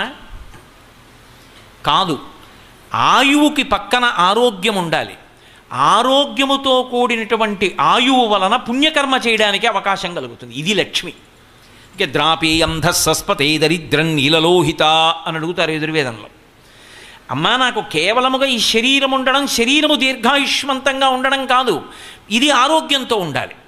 ఆరోగ్యంతో ఉండడం ఎందుకు? ఊళ్ళో వాళ్ళందరినీ బాధ పెట్టడానికి కాదు, దీంతో మంచి మంచి పనులు చేసుకోవడానికి అవకాశం కలగాలి. ఇది 1 గంట తాళలేదు, అన్నం పెట్టకపోతే 1 గంట ఆలస్యం అయిందనుకోండి పడిపోతుంది, కళ్ళు తిరిగిపోతాయి, ఏదో ఉపద్రవం వచ్చేస్తుంది, ఇంకెందుకు ఏం చేస్తాడు పాపం దాంతో, గాజుకాయ. అలా ఉండకూడదు. ఆరోగ్యంతో ఉండి ఏ ఆటు పోటు తట్టుకొని నిలబడి ఈశ్వరుడి యొక్క సేవ చెయ్యగలిగినటువంటి స్థితి నాకు కావాలి. అది నాకు ఇయ్యి. కేవలం నేనొక్కడిని అనుభవించడం కాదు, నేను మనసుతో అనుభవించే సుఖాలు కావాలి. ఏమిటవి? ఇదే పుత్ర పౌత్ర ధనం ధాన్యం. నాకు పుత్రులు కావాలి, పౌత్రులు కావాలి, గొర్రెలు కావాలి, మేకలు కావాలి. అడిగారు వేదంలో, శ్రీ సూక్తంలో అడిగారు, అమ్మా నాకు ఇవన్నీ కావాలి, ఇవన్నీ నాకు ఇయ్యి. ఇవన్నీ నాకు ఇవ్వగలిగినటువంటి తల్లి ఎవరు? పద్మప్రియే పద్మిని పద్మహస్తే పద్మాలయే పద్మదలాయతాక్షి విశ్వప్రియే విష్ణు మనోనుకూలే తత్పాదపద్మం వై సన్నిధత్స్వ యాసా పద్మాసనస్తా విపుల కటితటీ పద్మపత్రాయతాక్షి. ఎందుకు ఆవిడ నడువుని వర్ణించడం ఎందుకు? విపుల కటితటీ, ఆమె కూర్చున్నప్పుడు ఆమె నడుము సన్నగా ఉందని వర్ణించడం. ఏమిటి దాని అర్థం అంటే, నిన్ననే మీతో మనవి చేశా కనకధారా స్తోత్రం గురించి చెప్తున్నప్పుడు, గత జన్మలలో చేసుకున్న పుణ్యకర్మ లేదు, ఈ జన్మలలో సుఖాలు అనుభవించడానికి ఐశ్వర్యం లేదు, లోపల కోరికుంది, బయట సంపత్తి లేదు, ఒకవేళ సంపత్తి ఉన్నా అనుభవించడానికి అవకాశం లేదు, దేహారోగ్యం లేదు. ఇప్పుడు ఎవరిని అడగాలి? ఆవిడ్ని అడగాలి. మరి ఆవిడ చేసిన పుణ్యకర్మ లేదు కదా, నీకు ఎలా ఇస్తాను అందనుకోండి. కర్మ గొప్పదా, ఆవిడ గొప్పదా? కర్మే గొప్పది. చేసిన కర్మకే ఫలితాన్ని ఇవ్వాలి అంటే అప్పుడు భగవతి యొక్క గొప్పతనం ఎక్కడుంది? ఇంకా కర్మ ఫలితాన్ని ఇవ్వకుండా ఆపి ఉత్తమ ఫలితాలను ఇవ్వగలిగినటువంటి శక్తి అమ్మవారిది. ఆవిడ ఇవ్వగలదు. అప్పుడే ఆవిడ మహారాజ్ఞి. ఆవిడ కన్నా కర్మ చిన్నదయ్యి ఉంటుంది. అందుకే ఆపదామపహర్తారం దాతారం సర్వసంపదాం లోకాభిరామం శ్రీరామం భూయో భూయో నమామ్యహం. ఆపద అంటే మనకి తెలియకుండా వచ్చేస్తుంటుంది. వచ్చేస్తున్న ఆపదని తొలగించి ఆపద స్థానంలో మనకి సంపదనివ్వాలి. ఎవరు ఇవ్వగలడు? ఆపద దేనివల్ల వస్తుంది? గతంలో చేసుకున్నటువంటి పాపం వల్ల వస్తుంది. ఆ పాపం ఏం చేశాను నాకు తెలియదు, కానీ వచ్చేస్తోంది ఆ పాపానికి ఫలితం. ఇప్పుడు వీడు భక్తితో బతుకుతున్నాడు. వీడిని బాధ పెడితే ఏడుస్తాడు. ఏడవడం నా వంక తిరిగి ఏడుస్తాడు. ఈశ్వరా, నన్ను ఎందుకయ్యా ఇంత ఇబ్బంది పెట్టావు? నేను గతంలో పాపం చేస్తే క్షమించరాదా తండ్రి? నన్ను ఇంత బాధ పెట్టాలా అని అడుగుతాడు. నేను తప్పులు చేశానని ఒప్పుకున్నాడు. అజ్ఞానినామయా దోషాన్ అశేషాన్ విహితాన్ హరే క్షమస్వత్వం క్షమస్వత్వం శశశైల శిఖామణే. తెల్లవారి లేస్తే చెప్తున్నాడు. ఇన్ని చెప్తున్నా కూడా నేను వాడిని బాధ పెడితే వాడు నన్ను ఉద్దేశించి ఏడిస్తే ఏమన్నా? ఆయన అలా అనుకోవడం ఆయన యొక్క దయ. అందుకే సనాతన ధర్మానికి ప్రాణం ఎక్కడుంది అంటే ఈశ్వర కారుణ్యమునందు ఉన్నది. ఈశ్వరుడు కరుణామూర్తి కాడనుకోండి, ఆయన ఎందు దయ లేదనుకోండి, ఉత్తర క్షణంలో కర్మ గొప్పదైపోతుంది. నేను అలా దయ వహించను, ఎవడు చేయమన్నాడు నిన్ను గత జన్మల్లో అనుభవించు అన్నాడు అనుకోండి, అప్పుడు ఆయన ఒక పట్టాన లొంగడు, ఏమీ ఇవ్వడు. ఏమీ ఇవ్వనటువంటి వాడు ఈశ్వరుడైపోతే ఆయన ఎంత సమర్థుడైతే మాత్రం మనకేమిటి ఉపయోగం? లోకంలో వచ్చినటువంటి రోగి మీద విసుక్కునేటటువంటి వైద్యుడు, నడవడి తెలియనటువంటి శిష్యుణ్ణి చూసి విసుక్కునే గురువుగారు, అవతలవాడి యొక్క పాపములు చూసి దయ పొందని పరమేశ్వరుడు, ఉన్నా ఒకటే ఊడిపోయినా ఒకటే. శిష్యుడు ఇంతకుముందు ఏదో తెలియదు, ఏవో తప్పులు చేశాడు. అయ్యా మీ మాటలు విన్నానండి, నా మనసు మార్చుకున్నాను, పూర్వంలా నేను బ్రతకాలనుకోవట్లేదు, నేను ఇప్పుడు సక్రమంగా బ్రతకాలనుకున్నాను, నన్ను ఎలా బ్రతకమంటారు అని అడిగాడు. ఏం చేశావు గతంలో? నీకెందుకు ఆ విషయాలు? వాడు మారానని చెప్తున్నాడు. నీ గతం నాకెందుకా? ఇప్పుడు నువ్వు ఈశ్వరాభిముఖ్యం పొందావు, శ్రీరామనామం రాయి రోజు, అదే నిన్ను రక్షిస్తుంది. ఒక్క మంచి మాట చెప్పు. శిష్యుడి గతం గురించి ఆలోచన చేసి ఎంతసేపు శిష్యుడు ఉద్ధరింపబడడానికి అవకాశం లేదని మాట్లాడిన గురువు వలన ప్రయోజనం ఉండదు. రోగి అన్నవాడు ఎప్పుడూ రోగం బాధలే చెప్తాడు. వైద్యుడి దగ్గరికి వచ్చేవాళ్ళు రోగులు వస్తారు, కానీ వైద్యుడి దగ్గరికి శుభలేఖలు పట్టుకుని నిత్యం శుభవార్తలు చెప్పడానికి వాళ్ళు ఏమైనా చారణులా? ఎందుకు వస్తారు? ఎప్పుడు రోగం తగ్గిపోయిన తర్వాత అయ్యా రోగం తగ్గిపోయిందండి అని చెప్పడానికి టోకెన్ తీసుకుంటారు ఎవరన్నా? ఎవడు రాడు. మళ్ళీ వస్తే వస్తాడు. కాబట్టి వైద్యుడు రోగం వినడంలో సంతోషం పొందాలి, రోగాన్ని పోగొట్టడంలో సంతోషం పొందాలి. అంతేగాని అస్తమానం నా దగ్గరికి వచ్చే వాళ్ళందరూ దిక్కుమాలని రోగాలే చెప్తారండి అంటే ఎలా కుదురుతుంది? ఈశ్వరుడు వచ్చేవాళ్ళందరూ కర్మలు చేసేసి నాకు సుఖాలే కావాలంటారండి అంటే ఆయన వల్ల ఉపయోగం ఏమిటి? అప్పుడు కర్మ గొప్పదవుతుంది కాదు. ఆయనకి ఏముంటుందో తెలుసా? కారుణ్యం ఉంటుంది. అంతటి కరుణామూర్తి, అంతటి దయ కలిగిన వాడు. అందుకే ఆయన దగ్గరికి వెళ్ళి ఏమని అడగాలి? అంటే అసలు ఏమీ అడక్కన్నారు. అసలు నువ్వేం అడక్కు, నీకేం తెలుసు అడుగుతావు? ఏ పాపం తరువుకొస్తోందో తెలుసా, ఏ పుణ్యం తరువుకొస్తోందో తెలుసా? ఏమీ అడక్కు. మాతా చ పార్వతీ దేవి పితాదేవో మహేశ్వర బాంధవా శివభక్తాశ్చ స్వదేశో భువనత్రయం. పోనీ కాదా, ఏదో త్వమేవ మాతా చ పితా త్వమేవ బంధుస్య సఖా త్వమేవ విద్యా ద్రవిణం త్వమేవ సర్వం మమ దేవదేవ. నా తల్లి నువ్వే, నా తండ్రి నువ్వే, నా బంధువు నువ్వే, నా స్నేహితుడు నువ్వే, నా డబ్బు నువ్వే, నా సమస్తం నువ్వే అని చెప్పి వెళ్ళిపో. నమ్మకంతో చెప్పు, నోటితో చెప్పకు. నువ్వు అలా చెప్పు, ఆయన ఉన్నాడని నమ్ము. ఉన్నాడని నమ్మి ఆమె పద్మమునందున్నది సమస్త సుఖములకు వికసనమునకు నీ సమస్త ఇంద్రియములు పనిచేయడానికి ఆవిడ హేతువయ్యున్నది అని నువ్వు నమ్మి, ఆమె అన్ని అధికారములు పొంది ఉన్నది అని నమ్మి ఒక్క నమస్కారం చెయ్యగలిగితే చాలు, ఆవిడ అనుగ్రహిస్తుంది, అనుగ్రహించి ఇవ్వగలదు. ఇంతకుముందు ఏది లేక బాధపడుతున్నావో అది ఇప్పుడు నీకు ఆ బాధ తీసేసి ఇవ్వాలి అని ఆవిడ అనుకుంటే వెంటనే ఇచ్చేస్తుంది. ఆవిడ అలా అనుకోవడానికి మార్గం ఆవిడ్ని సేవించడమే. ఆవిడ్ని సేవించడం, అందుకే సేవించుట అన్న మాటలో ప్రార్థన. ఆవిడ్ని సేవించడము అంటే ఒక్కొక్కడు కన్నీళ్లతో ఆనంద బాష్పాలతో ఆ తల్లి యొక్క వైభవాన్ని చదువుకుని ఒక్క శ్రీ సూక్తం చాలదండి. నక్రోధో నచ మాత్సర్యం నలోభో నా శుభామతి భవంతి కృత పుణ్యానాం శ్రీసూక్తం జపేచ్ఛదా. ఒక్క మంత్రం చాలు శ్రీ సూక్తంలో వచ్చి. అది పరమ సంతోషంతో ధ్యానం చేసుకుంటూ దాన్ని స్వరంతో లోపల ధ్యానం చేశాడు అనుకోండి. అందుకే అంటారు శ్రీ సూక్తం 15 శ్లోకాలతోటి హోమం చేసినంత మాత్రం చేత కొద్ది రోజులలోనే భగవతి యొక్క అనుగ్రహం కలిగి తీరని కోరిక అన్నది ఉండదు. అది ధర్మబద్ధమైతే అనుగ్రహిస్తుంది ఆవిడ. ఆవిడ దీనివల్లే అనుగ్రహిస్తుంది అని నేను చెప్పడం చాలా కష్టం. అవతల వారి భక్తిని బట్టి వెళ్ళి ఒక్కసారి, అందుకంటారు శంకరులు సకృన్నత్వా నత్వా, నీ మనసు మంచిదైతే ఒక నమస్కారం చాలు. ఆవిడ ఉన్నది అని నమ్మి నువ్వు ఒక్క మాట అనగలిగితే ఆవిడ నీ కోరిక తీర్చడానికి సిద్ధంగా ఉంటుంది. అది ఆవిడ దయ, ఆయన దయ. ఆ కారుణ్యము ఈశ్వరుని యందు లేదనుకోండి, మీరు అసలు పూజ చేసేటప్పుడు ఇలా చెయ్యాలి అని నిర్ధారించడం ఎలా సాధ్యమవుతుంది చెప్పండి? అందుకే పూజ యందు తప్ప పూజ యందు ఒప్ప అది కాదు.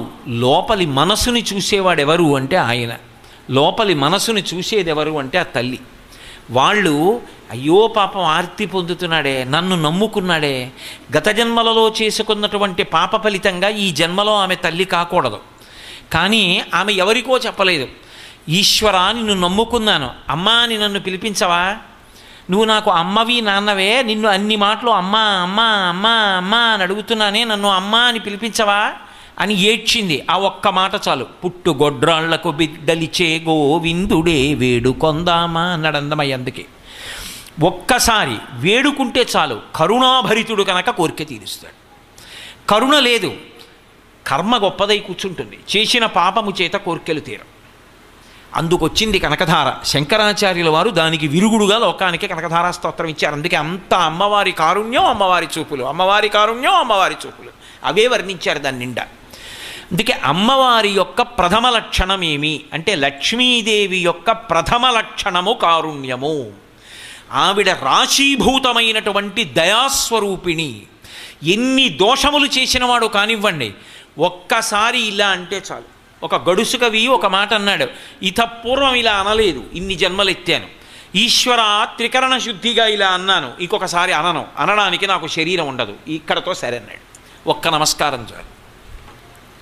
అయినప్పుడు సకృదేవ ప్రపన్నాయ తమాస్మీతి చయాచతే అభయం సర్వభూతేభ్యో దదామ్యే తద్వ్రతం మమ అంటాడు రాముడు. అందుకే నన్ను నమ్మి నా దగ్గరికి వచ్చి రామా నేను నీవాడనని సమస్త భూతకోటిలో ఎవరన్నా సరే నేను అనుగ్రహిస్తాను. అందుకొచ్చింది లక్ష్మీ అష్టోత్తరంలో సర్వభూతహితేరత అన్న నామం. ఆవిడికి ఏం కావాలంటే అందరూ సంతోషంగా ఉండడం కావాలి, అందరి హితాన్ని ఆవిడ కోరుతుంది. కానీ మనం ఎందుకు దుఃఖపడుతున్నాం? రెండే కారణములు. ఒకటి, సమస్య ఆమె సృష్టించలేదు, మనం సృష్టించుకున్నాం. అక్కర్లేని అడిగి వెంపర్లాడాం. మూఢజహీహి ధనాగమ తృష్ణ కురు సద్బుద్ధిం మనసి వితృష్ణ ఎల్లభసే నిజ కర్మోపాత్తం విత్తంతేన వినోదయ చిత్తం అంటారు శంకర భగవత్పాదులు. అక్కర్లేని కోరికలు పెట్టుకుని పరిగెట్టావు, దుఃఖం కలిగింది. 2, నిజంగా నీకు అది ధార్మికమైనటువంటి కోరిక అయి తీరవలసిన అవసరమైతే, ఒకవేళ అది తీరకుండా నువ్వు బాధపడేటట్టుగా నువ్వు గతంలో చేసినటువంటి పాపము ఉన్నా ఇప్పుడు ఆవిడ ఉన్నదని నమ్మి నువ్వు నమస్కరిస్తే పరమకారుణ్యంతో నీ పాపాన్ని తీసి నీకు పుణ్య ఫలితాన్ని ఇవ్వడానికి ఆవిడ సిద్ధంగా ఉన్నది అని చెప్పడమే సర్వభూతహితేరతః. ఆవిడ సర్వభూతముల పట్ల, వాళ్ళ యొక్క హితము పట్ల, వాళ్ళ సంతోషము పట్ల ఆవిడ ఎప్పుడూ కూడా అనురక్త అయి ఉంటుంది. అటువంటి తల్లి సిద్ధంగా ఉంది వడ్డించడానికి. అందుకు మీరు అది ఏ రూపంగా చెప్పండి. ఉభౌ దర్వీ కుంభౌ మణిగణక సంభావిత గుణౌ తథానా పాణిభ్యాం అమృతరస మృష్ణాన్న కలితౌ కలాఢ్యా కళ్యాణి కలిత సదన శ్రీగిరసి శిరసస్యసౌ భ్రామర్యంబా రచయితు మరిష్టార్థ విభవం అంటారు. ఎడంచేతిలో బంగారు పాత్ర పట్టుకుని అందులో పాయసం ఉంటే మణిగణఖచితమైనటువంటి తెడ్డుతోటి పాయసాన్ని తీసి ఇలా పట్టుకుని నిలబడుతుంది అమ్మవారు. అమ్మా అని ఇలా చెయ్యి చాపేవాడు ఉన్నాడా పెడదామని, అమ్మా అని అనడానికి మొహమాటం వచ్చి, చెయ్యి చాపడానికి మొహమాటం వచ్చి ఊళ్ళో ఉన్న వాళ్ళందరి దగ్గర చేతులు చాపితే ఎలా? ఒక్కసారి ఆవిడ దగ్గర ప్రణిపాతం చేయి. ప్రణిపాత ప్రసన్నాహి మైథిలీ జనకాత్మజ అలమేష పరిత్రాతం రక్షస్సో మహతో భయాత్ అంటుంది రామాయణంలో త్రిజట. ఒక్కసారి ఆవిడ దగ్గరికి వెళ్ళి పడిపో, చాలు, ఉద్ధరిస్తుంది. అది ఆవిడ కారుణ్యం, ఆవిడ దయ. ఆవిడ బిడ్డలు బాధపడ్డం ఆవిడ అంగీకరించదు. కానీ మొరటు పిల్లాడు చూడండి, ఎంత దయామూర్తులు తల్లిదండ్రులైనా సరే వాళ్ళు చెప్పిన మాట వినకుండా ఊళ్ళో వాళ్ళందరితోనూ తిరుగుతూ ఉంటాడు, తల్లిదండ్రుల్ని బాధ పెట్టడమే ప్రమాణంగా పెట్టుకుని. అలా తల్లి అంత కరుణామూర్తి అయి ఉంటే ఆవిడికి నమస్కారం చేయడం మానేసి ఊళ్ళో వాళ్ళందరి దగ్గరికి వెళ్ళి సమస్యల గురించి చెప్తే వచ్చే ప్రయోజనమే ఉంది? ఆవిడ్ని నమ్మగలగాలి. ఆవిడ్ని నమ్మితే ఆవిడ ఇచ్చేది లెక్క పెట్టడం కూడా మనకి సాధ్యం కాదు. అందుకే అసలు అడగకుండా నమస్కారం చేయడం కన్నా గొప్ప విషయం లేదు. ఆవిడ్ని ఏమీ అడగకుండా నమస్కారం చేయి. అలా చేస్తే ఏమిస్తుందో శ్రీగుణరత్నకోశంలో పరాశర భట్టర్లో ఒక అద్భుతమైన విశేషంగా చెప్పారు.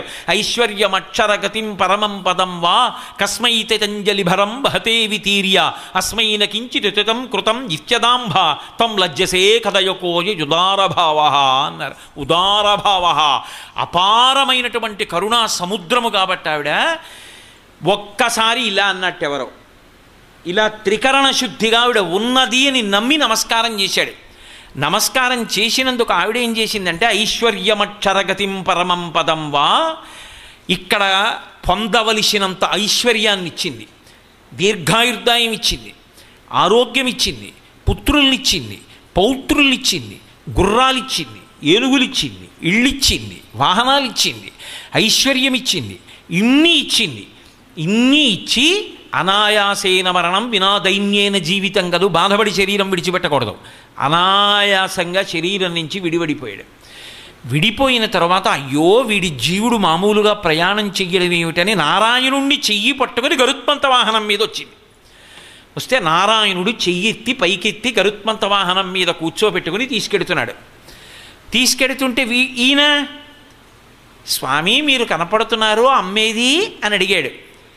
ఏమయ్యా నువ్వు ఎప్పుడో ఒకసారి ఆవిడ ఉన్నది అని నమ్మి ఇలా అన్నావుట, ఇంత కష్టపడి నమ్మి నువ్వు ఒక్క నమస్కారం చేశావే, ఆవిడేమిచ్చింది నీకు?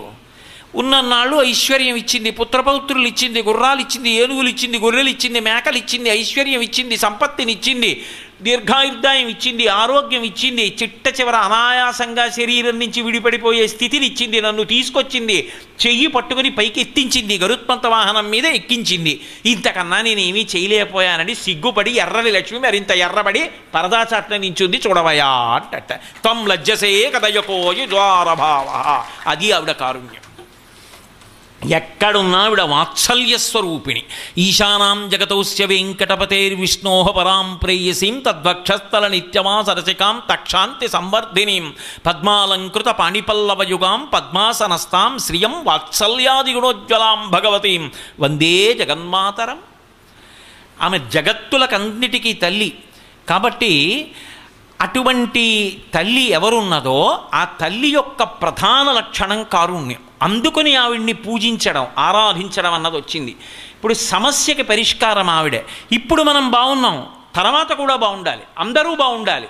ఇప్పుడు దానికి పరిష్కారం ఎప్పుడూ ఆవిడ్ని సేవిస్తూ ఉండడం, ఎప్పుడూ ఆ తల్లి పట్ల భక్తితో ఉండడం తప్ప ఇవాళ బాగున్నామని ఆవిడ పాదాలు వదిలేసి రేపు పొద్దున కష్టం వచ్చినప్పుడు వస్తే దోషభూయిష్టమైనటువంటి భక్తి. అది భక్తి కాదని ఆవిడ అనలేదు, కానీ ఎప్పుడూ అలా ఉండడానికి వీల్లేదు. ఎప్పుడూ పట్టుకుని ఉన్నావు. ఒకప్పుడు వ్యాధి వచ్చింది, ఔషధం సేవించావు, తర్వాత వైద్యుడు పథ్యం చెప్పాడు, మీకు ఇది పడది తినకండి అన్నాడు. ఔషధాన్ని కొంతకాలమే సేవిస్తావు, పథ్యం జీవితాంతం చెయ్యాలి. పథ్యం ఎలాంటిదో భక్తి అలాంటిది. భక్తి జీవితాంతం ఉండాలి. ఔషధం కష్టం వచ్చినప్పుడు ముందు ఆవిడ కాళ్ళు పట్టుకున్నావు, అప్పటికి విరుగుడు లభించింది, ఇక మళ్ళీ రాకుండా పథ్యం. ఎప్పుడూ ఆవిడ కాళ్ళు పట్టుకో, ఎప్పుడూ రాదు, ఆవిడ చూసుకుంటుంది. ఒకవేళ వచ్చినా నువ్వు తట్టుకోలేని కష్టంగా ఇవ్వదు, ఇచ్చినా తట్టుకోగలిగిన శక్తిని ఇస్తుంది. ఇంకెంతకన్నా ఏం కావాలి? కాబట్టి ఇది ఆ అమ్మవారి యొక్క ప్రజ్ఞా విశేషం. అటువంటి తల్లి కనుక పద్మమునందు కూర్చుని ఉంటుంది. సమస్త లోకముల యొక్క సృష్టి వికసనములు ఆవిడ మీద ఆధారపడ్డాయి. అందుకే అంతా పద్మ సంబంధమే. అంతకన్నా నేను వివరణ చేయడానికి అవకాశం లేక లఘువుగా విహంగ వీక్షణంగా మాట్లాడుతున్నాను. కాబట్టి ఎక్కడ చూసినా ఆమె పద్మాసనస్తయౌ పద్మావతీదేవి నిజవక్షమందున నిలుపుకొనుచు అంటారు వెంకటేశ్వరుణ్ణి. పద్మావతి ఆవిడ పేరు. పద్మమునందు పద్మాసనస్తయై ఉన్నది ఆమె అన్న మాటకు అర్థం ఏమిటంటే, ఈ సృష్టి వికసనమునకు శబ్దస్పర్శరసరూప గంధములకు చిజ్జడ గ్రంథిలో చైతన్య రూపమై జడగ్రంథి పోషణమునకు ఆమె ఆధారమై ఉన్నది. ఇంకొక్క మాట చెప్పాలి అంటే, యథార్థమునకు ఆవిడ గొప్పతనం అంతా ఎక్కడుంది అంటే పిండాండ బ్రహ్మాండ సమన్వయమునందు ఉన్నది. ఇది లక్ష్మి అన్న మాటకు అర్థం. పిండాండము, దీంట్లో పంచభూతాలు ఉంటాయి, పృథివ్యాపస్తేజో వాయురాకాశాలు. బయట బ్రహ్మాండం ఉంటుంది, పృథివ్యాపస్తేజో వాయురాకాశాలు ఉంటాయి. బయట ఉన్నటువంటి పంచభూతాలు ఇందులో ఉన్న పంచభూతాలతో సమన్వయం అయితే లక్ష్మీవంతుడు అంటారు. మీకు నేను ఒక ఉదాహరణ చెప్పాలి అంటే, ఇందులో పృథివీ అయిపోయింది అంటే ఇందులో ఉన్న ఆహారం అయిపోయింది, పచనం అయిపోయింది, ఆకలేసి ఇందులో పదార్థం అయిపోయిందిరా ఏదైనా పడయి అంటోంది. ఇప్పుడు దీంట్లో యాపిల్ పండు పడేయాలి. యాపిల్ పండు ఎక్కడి నుంచి వస్తుంది? పృథివీలోంచి వస్తుంది, పృథివీ వికారం. అందులో ఉన్న యాపిల్ పండు తీసుకొచ్చి ఇందులో పడేశాను. ఇప్పుడు ఆ పృథివీ ఈ పృథివీ పుచ్చుకుంది, ఇందులో ఉన్న పృథివీ పుచ్చుకుని సారం లాగేసింది, పిప్పి మిగిలిపోయింది. మళ్ళీ పృథివీ ఎవరు పుచ్చుకోవాలి? పిప్పిని మళ్ళీ పృథివీ పుచ్చుకుంటుంది. అండాండ పిండాండ బ్రహ్మాండ సమన్వయం అవుతోందా లేదా? యాపిల్ పండు పిండాండం పుచ్చుకుంది బ్రహ్మాండంలోంచి, మిగిలిపోయిన పిప్పిని మళ్ళీ బ్రహ్మాండం పుచ్చుకుంది. ఇందులో దాహం వేసింది, బ్రహ్మాండంలో నీళ్లు తెచ్చి పిండాండంలో పోశాను, పిండాండం పుచ్చుకుంది. పిండాండంలో కల్మషజలం మిగిలిపోయింది, బ్రహ్మాండం పుచ్చుకుంటుంది. ఇందులో ఊపిరి కావాలి, వాయువు కావాలి, బ్రహ్మాండంలో ఊపిరి పిండాండం పుచ్చుకుంది. పిండాండం పుచ్చుకున్న ఊపిరి కల్మషం అయింది, విడిచిపెట్టినప్పుడు బ్రహ్మాండం పుచ్చుకుంది. పైన ఆకాశం ఉంది, లోపల వ్యవధానం ఉంది, ఖాళీలు ఉండాలి. ఎక్కడ ఉండాలో అక్కడ ఖాళీ ఉండదు. మూసుకుంది అనుకోండి, కొన్ని చోట్ల మూసుకుంటే పక్షవాతం లాంటి వ్యాధులు వస్తాయి. ఈ బ్రహ్మాండ పిండాండాలు సమన్వయం అవుతుంటే లక్ష్మీవంతుడు సంతోషంగా ఉన్నాడు. ఇది ఎక్కడన్నా ఆగిందనుకోండి అలక్ష్మి. మీకు నేను ఒక ఉదాహరణ చెప్పాలంటే, ఆకలి ఇట్లేదు, ఏదన్నా తిన్నా లోపల ఉండట్లేదు, బయటికి వెళ్ళిపోతాం. వైద్యుడి దగ్గరికి వెళ్ళాలి, వైద్యో నారాయణో హరిహి, లక్ష్మిని పోగొట్టి లక్ష్మిని ఇవ్వాలి. మళ్ళీ ఇందులో మళ్ళీ ఒక్కొక్క భూతంతో సమన్వయం జరుగుతున్నప్పుడు ఆలస్యం అయితే పర్వాలేదు, ఒక్కొక్క భూత సమన్వయం కానీ ఆలస్యమైందో వెంటనే వెళ్ళిపోవాలి. ఏదో ఇందులోకి నీళ్లు పుచ్చుకోవట్లేదు, నీళ్లు పోసామనుకోండి వెంటనే నీళ్లు బయటికి వెళ్ళిపోతున్నాయి, కింద నుంచో పైనుంచో అతిసారం వెళ్ళిపోతున్నాయి. ఇంకొంచెం ఓ గంటలోనైనా వెళ్ళిపోవాలి వైద్యుడి దగ్గరికి, ఓ గంట ఆగచ్చు. కానీ ఊపిరి అందట్లేదు, ఊపిరి తీలేపోతున్నాడు. బయట కావలసినంత గాలు అందరికీ అందుతోంది, కానీ వీడికి అందట్లేదు, వీడు పుచ్చుకోలేకపోతున్నాడు. ఇప్పుడు ఓ గంట పోయాక తీసుకెళ్తామంటే కుదరదు, వెంటనే తీసుకెళ్ళిపోవాలి. ఇప్పుడు ఆయనకి కోట్లు ఉండనివ్వండి, మేళలు ఉండనివ్వండి, బిద్దెలు ఉండనివ్వండి, ఆయన పెద్ద అధికారి కానివ్వండి, ఆయన సంతకం పెడితే కోట్ల మందికి ఉపకారం చెయ్యగలిగిన వాడు కానివ్వండి, ఊపిరి అందనప్పుడు ఇవి ఏవి నీకున్నాయని చెప్తే ఆయన సంతోషంగా ఉంటాడు. ఆ బ్రహ్మాండము పిండాండము సమన్వయం అవుతూ ఉండాలి, అది లక్ష్మి. ఇప్పుడు నాకు చెప్పండి, వికసనము పద్మము ఎక్కడుంది? ఆవిడ కూర్చున్నది, ఆవిడ ఎక్కడ లేదు అని అడగండి అంతే, ఆవిడ ఎక్కడ ఉంది అని అడగండి. ఇప్పుడు మీరు ఎక్కడ ఏ ప్రాణిని ఆ దృష్టికోణంతో చూసినా లక్ష్మియే. అందుకే శ్రీమాన్, అది ఆ తట్టుకోగలిగినటువంటి విభూతిగా, ఆ గొప్ప గుణములుగా ప్రకటనమైనా కూడా శ్రీమాన్. ఒకనాడు కలిసి వచ్చింది, ఏమీ ఉబ్బిపోడు. ఒకనాడు ఏదో బాధ కలిగింది, కుంగిపోడు, శ్రీమాన్. హనుమ చూడండి, మైనాకుడు ఎదురొచ్చాడు, బంగారు పర్వతం, సంతోషపడిపోలేదు. సింహికి వచ్చింది, కుంగిపోలేదు. అప్పుడు శ్రీమాన్, ఇప్పుడు శ్రీమాన్. అది శ్రీమాన్ అంటే పొంగు కొంగు లేకుండా నిలబడగలిగి ఉండాలి. అది లక్ష్మీ కటాక్షం పొందాడు. తుల్య నిందాస్తుతిర్మౌని సంతుష్టో ఏనకేనచిత్ అనికేత స్థిరమతి భక్తిమాన్ మే ప్రియో నరః అంటాడు గీతాచార్యుడు భగవద్గీతలో. అన్నీ సమానంగా వృషద్విచిత్రతల్పయో భుజంగముక్తికస్రజో గరిష్టరత్నలోష్టయో సుహృద్విపక్షపక్షయో తృణారవిందచక్షయో సమప్రవర్తయన్మన కదాచిదాశయం భజే అంటాడు రావణాసురుడు. అన్నిటి యందు సమానంగా ఉండగలిగినటువంటి ప్రవృత్తి అలవాటు పడితే వాడికన్నా లక్ష్మీవంతుడు వేరొకడు లేడు. అందుకే సుఖములకు పతాక స్థాయి సుఖం ఇది అంటే వైరాగ్య సుఖము. ఇది క్రమంలో రావాలి. అయితే ఇక్కడ ఒక చమత్కారం ఒకటి ఉంటుంది. రెండు విషయాలు మీకు తరచుగా లోకంలో వినపడుతుంటాయి లక్ష్మీ వైభవంలో. ఒకటో విషయం ఏమిటంటే చించిల లక్ష్మి, లక్ష్మీదేవి ఉండదండి, ఒక చోట వెళ్ళిపోతుంది. ఈ మాట తరచుగా వినపడుతుంది. లక్ష్మీదేవి వెళ్ళిపోయే ఆవిడ మాకెందుకండి, వద్దనేవాడు ఉండడం, మాకు కావాలనేవాడు ప్రతివాడు, కానీ భయం ఏమిటంటే ఆవిడ ఉండదండి అంటాడు. రెండోది లక్ష్మీ సరస్వతి ఓ చోట ఉండరండి, ఇది ఒకటి లోకంలో సాధారణంగా పోకడ. ఈ రెండిటికి సంబంధించి అసలు అది మహాలక్ష్మి వైభవం. ఆ రెండు ఎందుకో తెలుసా? సరస్వతి లక్ష్మి ఒక చోట ఉండరు అని కదా సిద్ధాంతం చెప్తుంటారు. సరస్వతి లక్ష్మి ఒక చోట ఉండరు అంటే మనకున్నటువంటి బలహీనతలే వాళ్ళకున్నాయనుకుని చెప్తారు ఆ మాట. సరస్వతీదేవి లక్ష్మీదేవికి ఏమవుతుంది? బాహ్యంలో బంధుత్వం చూస్తే కోడలవుతుంది. ఎందుకంటే శ్రీమన్నారాయణుడి నాభికమలంలోంచి బ్రహ్మగారు పుట్టాడు, అందుకని లక్ష్మీదేవి కొడుకు. బ్రహ్మగారి యొక్క ఇల్లాలు సరస్వతీదేవి లక్ష్మీదేవికి ఏమవుతుంది? కోడలు. అత్త కోడలు ఒక్క చోట ఉండడం కుదరదు, దెబ్బలాడుకుంటారు, అందుకని చెప్పి ఓ చోట ఉండరండి అంటారు. కాదు, అలా ఏం ఉండదు. నిజానికి ఎక్కడ సరస్వతి ఉంటుందో అక్కడే లక్ష్మి ఉంటుంది. ఎందుకో తెలుసా? ఇందాక ఆయన ఆహ్వానం పలుకుతూ అన్నారు కదా, విద్వాన్ సర్వత్ర పూజ్యతే. సరస్వతీ కటాక్షం ఉన్నవాడు ఒక్కచోట కాదు పూజింపబడేది, ఎక్కడికి వెళ్ళినా పూజింపబడతాడు. అసలు నిజానికి పూజార్హత ఎవడిది అంటే సరస్వతీ కటాక్షం ఉన్నవాడిదే. కానీ మరి ఏమండి కొన్ని చోట్ల చూడండి, ఐశ్వర్యవంతులు పెద్ద పెద్ద అధికారులు వచ్చారనుకోండి, నిజంగా భక్తుడైన వాడు ఎవడుంటాడో, సరస్వతీ కటాక్షం ఉన్నవాడు ఎవరుంటాడో ఆయన కాసేపు పక్కన ఉండండి అని వాళ్ళకి గౌరవాలు ఇస్తారు. మరి అది దోషం కదా, మరి లక్ష్మీ కటాక్షం ముందు సరస్వతీ కటాక్షం చిన్నబుచ్చుకుంది కదా అంటారు. కాదు, సరస్వతి ఎక్కడ ఉందో అక్కడ వినయం ఉంటుంది. సరస్వతి కోడలైతే అత్తగారిని చూసి పక్కకి ఒదిగి నించోదు, అత్తగారికి గౌరవించి అత్తయ్య గారు మీరు వెళ్ళండి అంత ముందు, అంతేగాని తగుదునమ్మని కోడల ముందు వెళ్ళి అత్తయ్య గారు రండి మెల్లిగా మీరు అంటుందా? అత్తయ్య గారు మీరు వెళ్ళండి నేను వస్తానంటుంది. అందుకే లోకంలో ఎక్కడైనా డబ్బున్న వాళ్ళు ముందు ఎడతారు, చదువుకున్న వాళ్ళు వెనకెడతారు. ఏమిటి దోషం? కాబట్టి అది సరస్వతీ కటాక్షం లక్ష్మీ కటాక్షం కలిసి నడుస్తున్నాయని మీరు గుర్తుపట్టాలి తప్ప అది లక్ష్మీ వైభవం. అత్తగారు గౌరవాన్ని పొందుతోంది, కోడలు వినయాన్ని చూపిస్తోంది అనుకోవాలి తప్ప అక్కడ అంతా గొప్ప వాళ్ళకే పెద్దపీట వేస్తారండి, సామాన్యుల్ని పట్టించుకోరండి అని పనికిమాలిన సిద్ధాంతాలు చెప్పకూడదు. అది సరస్వతి లక్ష్మి కలిసి జీవించే విధానం. అలా లోకంలో అత్తా కోడళ్ళు కూడా ఉండండి అని అన్యాపదేశంగా చెప్పడం. కాబట్టి అసలు సరస్వతి లక్ష్మి కలిసి ఉండదని ఎవరు చెప్పారు మీకు? అలా ఇకపైన ఎవరైనా చెప్తే నమ్మకండి. రెండు, లక్ష్మి చించెల లక్ష్మి ఒక చోట ఉండదు అంటారు. ఒక చోట ఉండనిది ఆవిడ కాదు, ఆవిడ ఉంటే తట్టుకునే శక్తి మనకుండదు. ఎందుకనో తెలుసా? శంకర భగవత్పాదులు ఈ విషయాన్ని నిర్ధారిస్తారు. మాకురు ధనజన యవ్వన గర్వం హరతి నిమేషత్ కాలసర్వం మాయామయమిదమఖిలం హిత్వా బ్రహ్మపదంతం ప్రవిశ విదిత్వా. ఒకానొక నాడు మృష్ణాన్న భోజనం చేశాడు.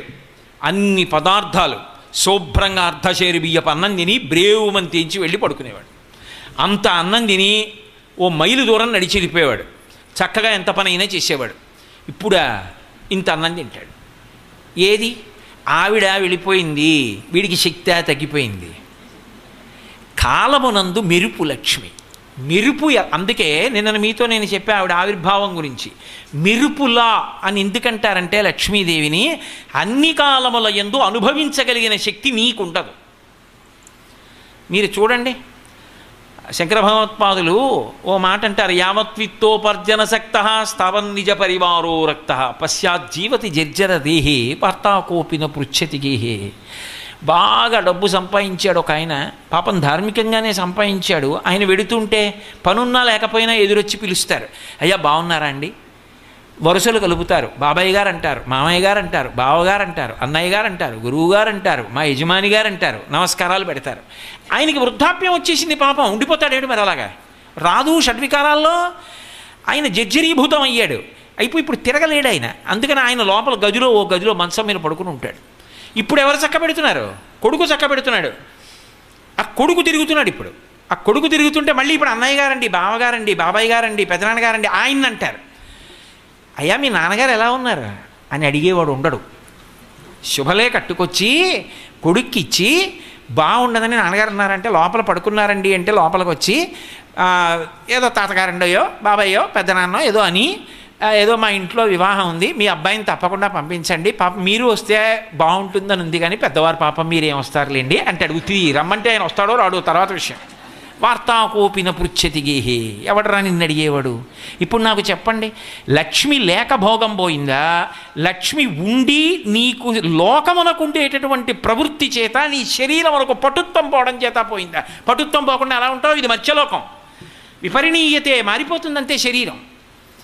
అది అన్నీ అనుభవించడానికి ఎప్పుడు ఉండిపోతుంది ఏంటి? ఎప్పుడూ నేను మేడ కట్టాను అనుకోండి, అది నాదే అంటాను. ఓ 25 ఏళ్ల తర్వాత 20 ఏళ్ల తర్వాత మా అబ్బాయి వచ్చి నించుని నాదే అంటాడు. నాదే అన్నప్పుడు అది అలాగే ఉంటుంది. పిచ్చాడా, నీదే, నీకు ముందు ఉన్నాను ఇప్పుడు ఉన్నాను, నువ్వు వెళ్ళిపోయాక మీ అబ్బాయి అన్నా ఇలాగే ఉంటాను అంటాడు. నాదే అని నేను మోహం పెంచుకున్నాను, అది అలాగే ఉంటుంది. మా అబ్బాయి వచ్చి నాదే అన్నా అలాగే ఉంటుంది. రేపు పొద్దున్న ఇంకోళ్ళు అందులో ఉండి ఒకవేళ నేను లేనప్పుడు నాదే అని మేడం నుంచి అన్నాడు అనుకోండి, అవును వాడిదే అంటే, కానీ అబ్బాయి బుద్ధిదండి కోటేశ్వరారిది ఇది అంటుంది ఏంటది? అదేం అందలాగా. లక్ష్మికి ఉండేటటువంటి గొప్పతనం ఏమిటంటే మెరుపు తీగ ఉన్నట్టుగా ఉంటుంది. అన్ని వేళలా బాహ్యంలో ఇవి అనుభవించడం ఒక్కటే ఆవిడ అనుగ్రహమని నువ్వు అనుకుంటే పొరపాటు పడిపోతున్నావు. ఏం పట్టుకెళ్ళిపోతావు ఇవన్నీ? ఆయుర్నశ్యతి పశ్యతాం ప్రతిదినం యాతి క్షయం యవ్వనం ప్రత్యాయాంతి గతాః పునర్న దివసాః కాలో జగద్భక్షకః లక్ష్మీస్తోయతరంగభంగచపలా విద్యుచ్చలం జీవితం తస్మాన్ మాం శరణాగతిం కరుణయా త్వం రక్ష రక్షాధునా అన్నారు శంకర భగవత్పాదులు. అందుకే లక్ష్మీస్తోయతరంగభంగచపలా విద్యుచ్చలం జీవితం, మెరుపు తీగ ఎలా ఉంటుందో అలా చపలం నిత్యమా జీవితము నీటిపై బుగ్గ. మరి ఇవన్నీ ప్రియం అన్న వర్గీకరణలోకి వస్తాయి. ఇప్పటి వరకు నేను చెప్పిన ఉన్నాయే, అశ్వదాయి చ గోదాయి ధనధాయి మహాధనే, లేకపోతే పుత్ర పౌత్ర ధనం ధాన్యం, ఇవన్నీ దేంట్లోకి వస్తాయంటే ప్రియం. ప్రియం అన్న మాటకు అర్థం ఏమిటో తెలుసా? ఈ ఇంద్రియముల చేత, ఈ మనస్సు చేత, ఈ శరీరము చేత అనుభవింపబడి నాకున్నది అని ఒక గొప్ప సంతోషాన్ని పొందుతాడు. అందుకే కదా ఇందాక చెప్పా, ఆయుర్దాయం ఉండాలి, ఆరోగ్యం ఉండాలి, అనుభవించాలి, సంతోషించాలి. బాగుంది, అనుభవించాడు. ఏదో 100 ఏళ్ళు ఉన్నాడు అనుకోండి, పోని 100 ఏళ్ళు అనుభవించాడు, వెళ్ళిపోయాడు, ఏం పట్టుకెడతాడు? ఏమైనా ఉంటుందా పట్టుకెళ్ళడానికి? ఏమీ ఉండదు. ఇక్కడ వాడు అక్కడ, జీవుడు వెళ్ళిపోతాడు. వచ్చినప్పుడు ఖాళీ చేతులు, వెళ్ళిపోతున్నప్పుడు ఖాళీ చేతులు. మరి ఏమిటి కావాలి ఇంతకన్నా? ఇంకేదో కావాలి కదా. ఏం కావాలి? అది శ్రియం, అది ప్రియం కాదు. ప్రియం అన్నది అనుభవిస్తే ప్రేయస్సు, శ్రియం అనుభవంలోకి వస్తే శ్రేయస్సు. అందుకే లక్ష్మీదేవి విషయంలో శ్రియై నమః అనో నామం ఉంటుంది. శ్రియై నమః అన్న మాటకు అర్థం ఏమిటంటే, అమ్మా ఇక్కడ భోగాలు అనుభవించడం ఒక్కటి దగ్గర నన్ను పరిమితము చేయవద్దు, నన్ను శ్రియం అంటే శ్రేయస్సు వైపు నడిపించు. శ్రేయస్సు అన్న మాటకు అర్థం ఏమిటంటే ఆత్మను కాపాడుకొనుట, ఉద్ధరణ పొందుటకు కావలసినటువంటి పనులు చెయ్యాలి. ఏం చెయ్యాలి? ఇదే అంతర్లీన రహస్యంగా చెప్తారు. శ్రీ సూక్తంలో చూడండి, ఓ మాట చెప్తారు. ఏదో అమ్మవారు వస్తోందనుకోండి, ఆవిడ లక్ష్మీదేవి, ఆవిడ వస్తే ఎలా ఉంటుంది? అశ్వపూర్వాం రథమధ్యాం హస్తినాద ప్రబోధినీం. ఆవిడ వస్తుంటే ముందు గుర్రాలు ఎడుతుంటాయి, మధ్యలో రథం వెడుతుంటుంది, అందులో ఆవిడ ఉంటుంది, వెనక ఏనుగులు వస్తుంటాయి, అవి పెద్ద ఘీంకారం చేస్తుంటాయి. అలా అమ్మా నువ్వు వస్తావు, అమ్మా నువ్వు అలా వస్తావే, వచ్చి నన్ను ఆవహించాలి. అక్కడ వరకే కాదు దాని అర్థం. అక్కడ వరకే అయితే ఆవిడ ఎలా వస్తుందో చెప్పడం వరకే చెప్పినట్టు కాదు, అందులో ఒక రహస్యార్థం ఉంటుంది. అశ్వపూర్వాం, ముందుకి గుర్రాలున్నాయి. ఏమిటవి? ముందుకున్న జ్ఞానేంద్రియాలు.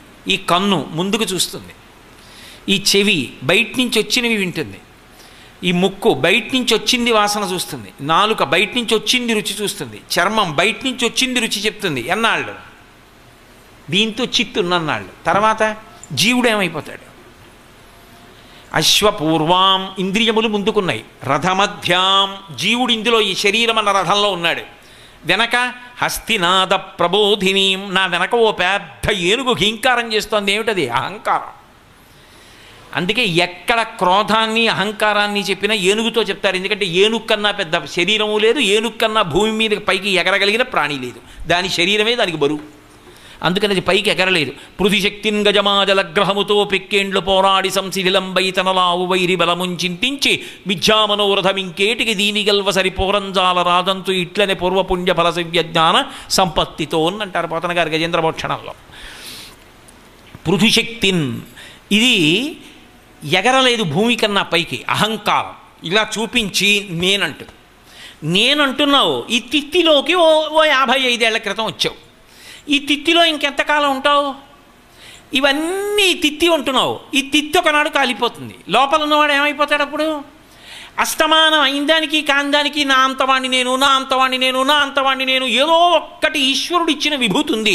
ఆ ఒక్క విభూతిని అడ్డుపెట్టి ఇది గొప్పది, ఇది గొప్పది, ఇది గొప్పది ఇలా అనలేవు. వినయంతో ఉండలేవు. వారికి విషయం తెలుసున్నవారే అనలేవు. అవతల వారిలో ఉన్న గొప్పతనాన్ని అంగీకరించలేవు. ఎప్పుడూ నువ్వే గొప్పవాడు అందరికన్నా. ఇది ఏనుగు. ఇది వెనకాల వస్తోంది. ఇది ఉండే లక్షణం ఏమిటో తెలుసా? అహంకారం ఉంటే పక్కన మమకారం ఉంటుంది. ఇంకో ఏనుగు ఉంటుంది, అది మంద. నాది అనాలంటే నేను ఉందా లేదా?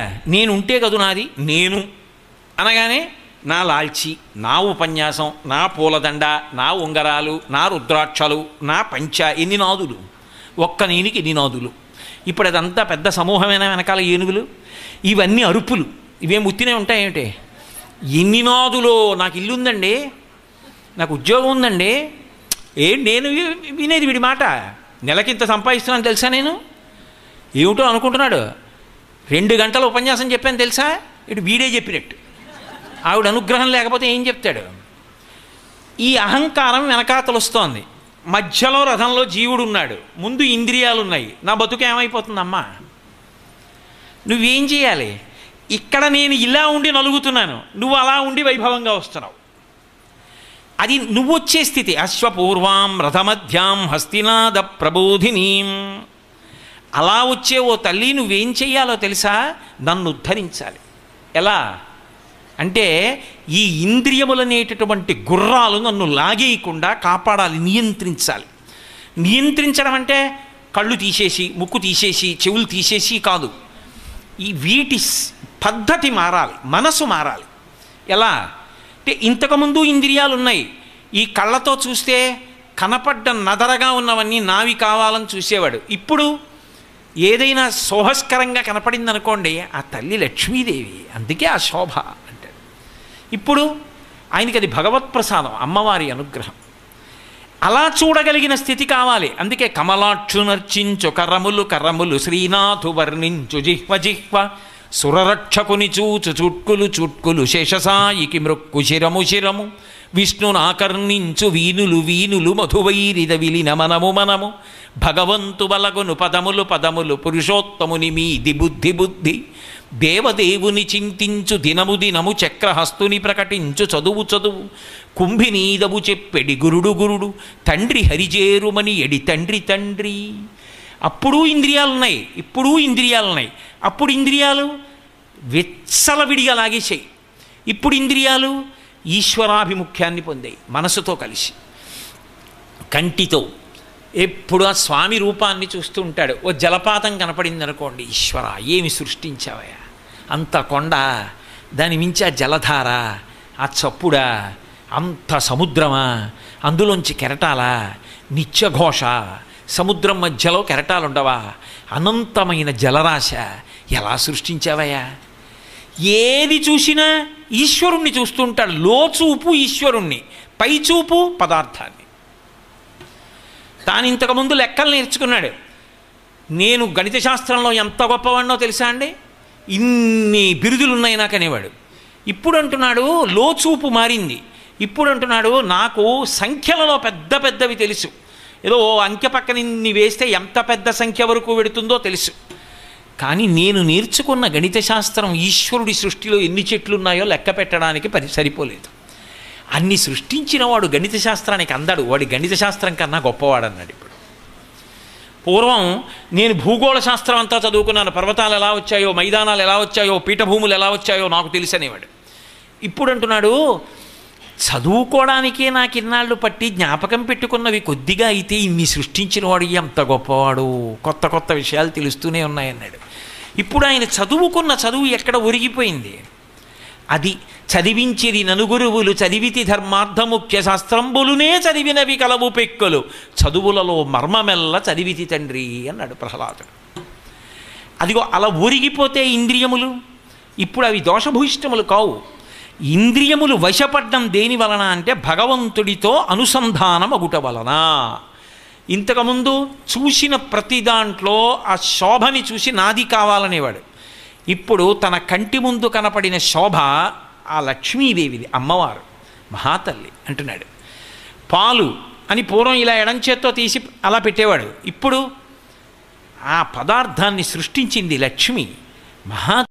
తల్లి లేని పిల్లాడి ఆకలి తీర్చగలదు ఆ తల్లి ఇందులో ఉంది. కుడి చేత్తో ముందు ముట్టుకుని తీసి గిన్నె పక్కన పెడుతున్నాడు. పువ్వు, ఆ పువ్వు ఆ తల్లి లక్ష్మీదేవి. ఇప్పుడు ఎడం చేత్తో ముట్టుకోవట్లేదు, కుడి చేత్తో ఎంతో సౌకుమార్యంగా తీసి పక్కన పెడుతున్నాడు. ఏది మారింది? చూపదే, లోచూపు మారింది. ఈ లోచూపు మారితే అది లక్ష్మీ కటాక్షం. ఇప్పుడు శ్రీ అయి నమః, ఆవిడ శ్రేయస్సు వైపుగా నడిపిస్తోంది. అలజడులు ఆగిపోయి లోపల. ఇంతకుముందు నేను నాది, ఇప్పుడు వాడు వాడిది. వాడికి తెలుసండి, నాకు ఎప్పుడు ఏం కావాలో వాడికి తెలుసు. ఇంతకుముందు నాకండి ఏదైనా పెట్టాలని ఎంతమంది ఎదురు చూస్తుంటారో తెలుసా, ఇలా తీసుకొచ్చి ఇస్తూ ఉంటారు నాకు అనేవాడు.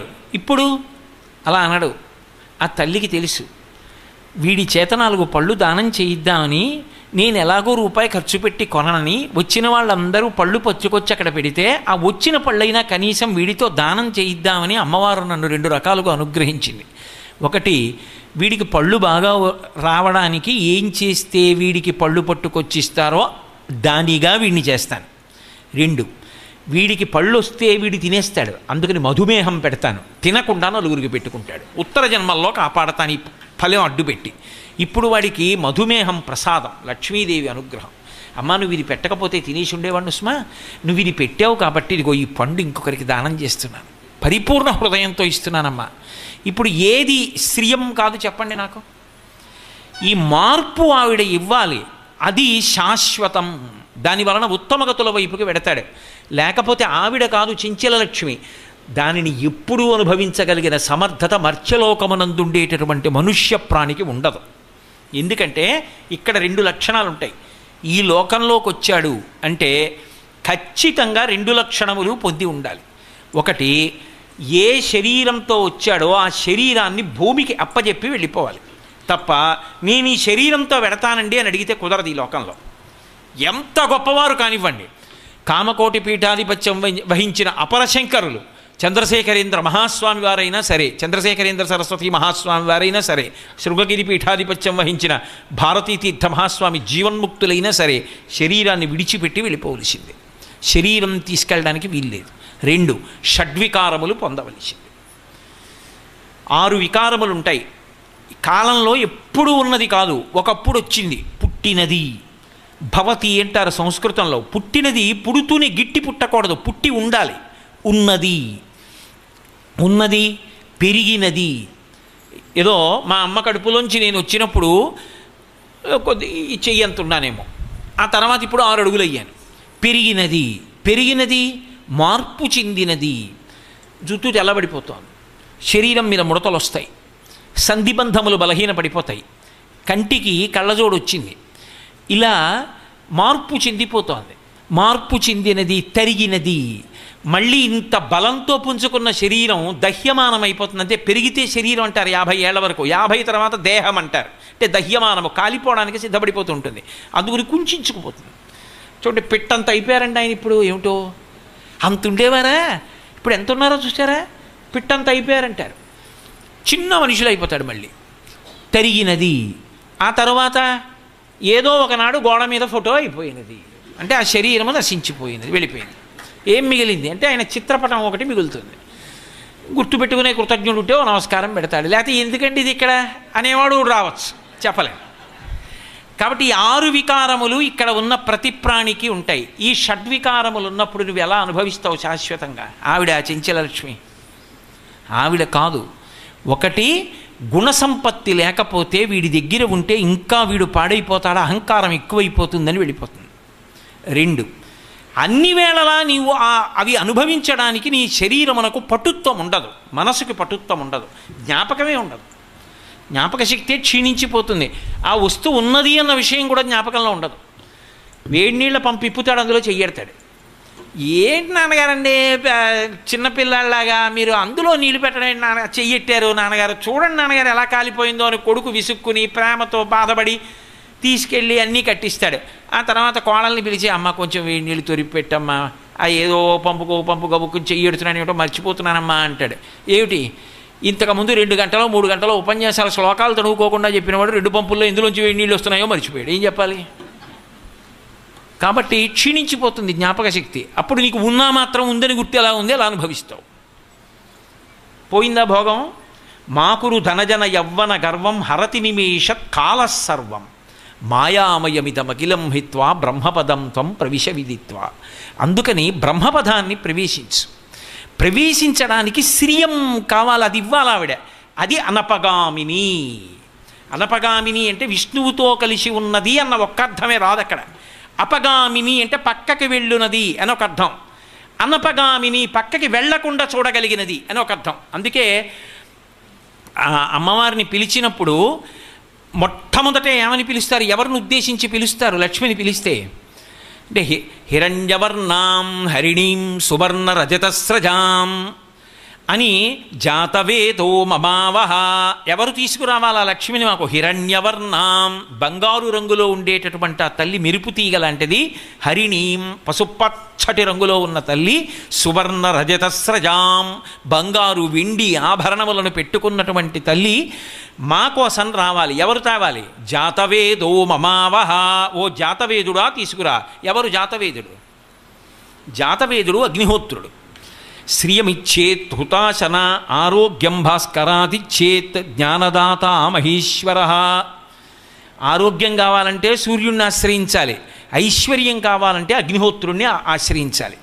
ఓ అగ్నిహోత్రుడా అంటే ఇంట్లో చేస్తున్నటువంటి హోమంలో అగ్నిహోత్రాన్ని అడుగుతున్నాడు. అగ్ని పిలిస్తే వస్తుంది ఆవిడ. అగ్నిహోత్రుడు శ్రియం తీసుకొచ్చి ఇవ్వగలడు.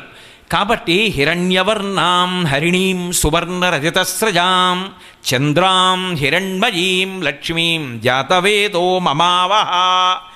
నా దగ్గరకి ఆవిడ రావాలి, నువ్వు పిలిస్తే కాదనదు. ఓ అగ్నిహోత్రుడా, ఆ లక్ష్మీదేవిని ఆహ్వానించి మా ఇంట ప్రవేశపెట్టు. నాకు ఆవిడ యొక్క అనుగ్రహము పొందేటట్టుగా నా యందు ఆమె అనుగ్రహాన్ని ప్రవేశపెట్టు. ఇప్పుడు ఆవిడ వస్తుంది జాతవేదుడు పిలిస్తే.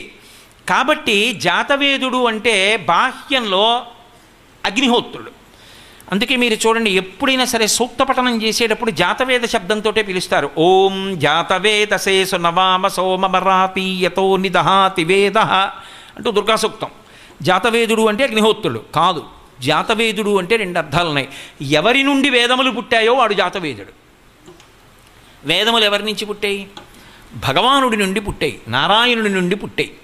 నారాయణుని యొక్క వాక్కు వేదమైంది. అయినప్పుడు ఆమె ఎవరిని ఆశ్రయించి ఉంటుంది? ఎప్పుడు ఆయనని ఆశ్రయించి ఉంటుంది. లోకమంతా ఆమె చూపుల కొరకు చూస్తుంది, ఆమె ఆయన చూపుల కొరకు చూస్తుంది. ఇది కదా శంకర భగవత్పాదులు ముగ్ధా ముహుర్విదతి వదనే మురారే ప్రేమత్రపా ప్రణిహితాని గతాగతాని మాలాదృశోర్మధుకరీవ మహోత్పలేయ సామే శ్రియం దిశతు సాగర సంభవాయా అంటారు. అటువంటి తల్లి చూపులతో ఇస్తుంది. విశ్వామరేంద్ర పద విభ్రమదాన దక్షం ఐశ్వర్యహేతురధికం మురవిద్విషోపి ఈశన్ నిషీదతు మయీక్షణమీక్షణార్థ ఇందీవరోదర సహోదరమిందిరాయా ఆమీలితక్షమధిగమ్య ముదాముకుందం అనిమేషమనందకందం అని ఆకేకరిస్థిత కనీనిక పక్ష్మనేత్రం భూత్యై భవేన్మమ భుజంగ శయాంగనాయా అని పిలుస్తారు. అటువంటి తల్లి ఎప్పుడూ శ్రీమన్నారాయణుణ్ణి ఆశ్రయించి ఉంటుంది. ఆవిడ మనవంక చూస్తే అందరూ మనని ఆశ్రయిస్తారు. యావత్విత్తోపర్జన శక్త సావన్నిజపరమారో రక్త పశ్చాజ్జీవన జజ్జరదేహే వార్తాకోపిన పృచ్చతి గేహే. డబ్బున్నంతకాలం అందరూ చుట్టూ చేరుతారు. ఆ డబ్బు కానీ వెళ్ళిపోయిందా ఏ కారణం చేతనైనా ఇంకెవడు చుట్టూ చేరేవాడు ఉంటాడు. ఎంతకాలం డబ్బు ఉంటుందో అంతకాలం పరివారం ఉంటారు. డబ్బు వెళ్ళిపోగానే పరివారం కూడా వెళ్ళిపోతారు. అలా ఆ తల్లిని నా దగ్గరకి పంపగలిగినటువంటి సమర్థుడెవరు? ఆయన. ఎందుకని? ఓ శ్రీమన్నారాయణుడా, మా తల్లి అయినటువంటి లక్ష్మీదేవి యొక్క అనుగ్రహాన్ని నా యందు ప్రవేశపెట్టు. ఆమె నీ మాట వింటుంది. ఆమె ఉత్తమమైన ఇల్లాలు, మహాపతివ్రత. వాడిని ఆశ్రయించు.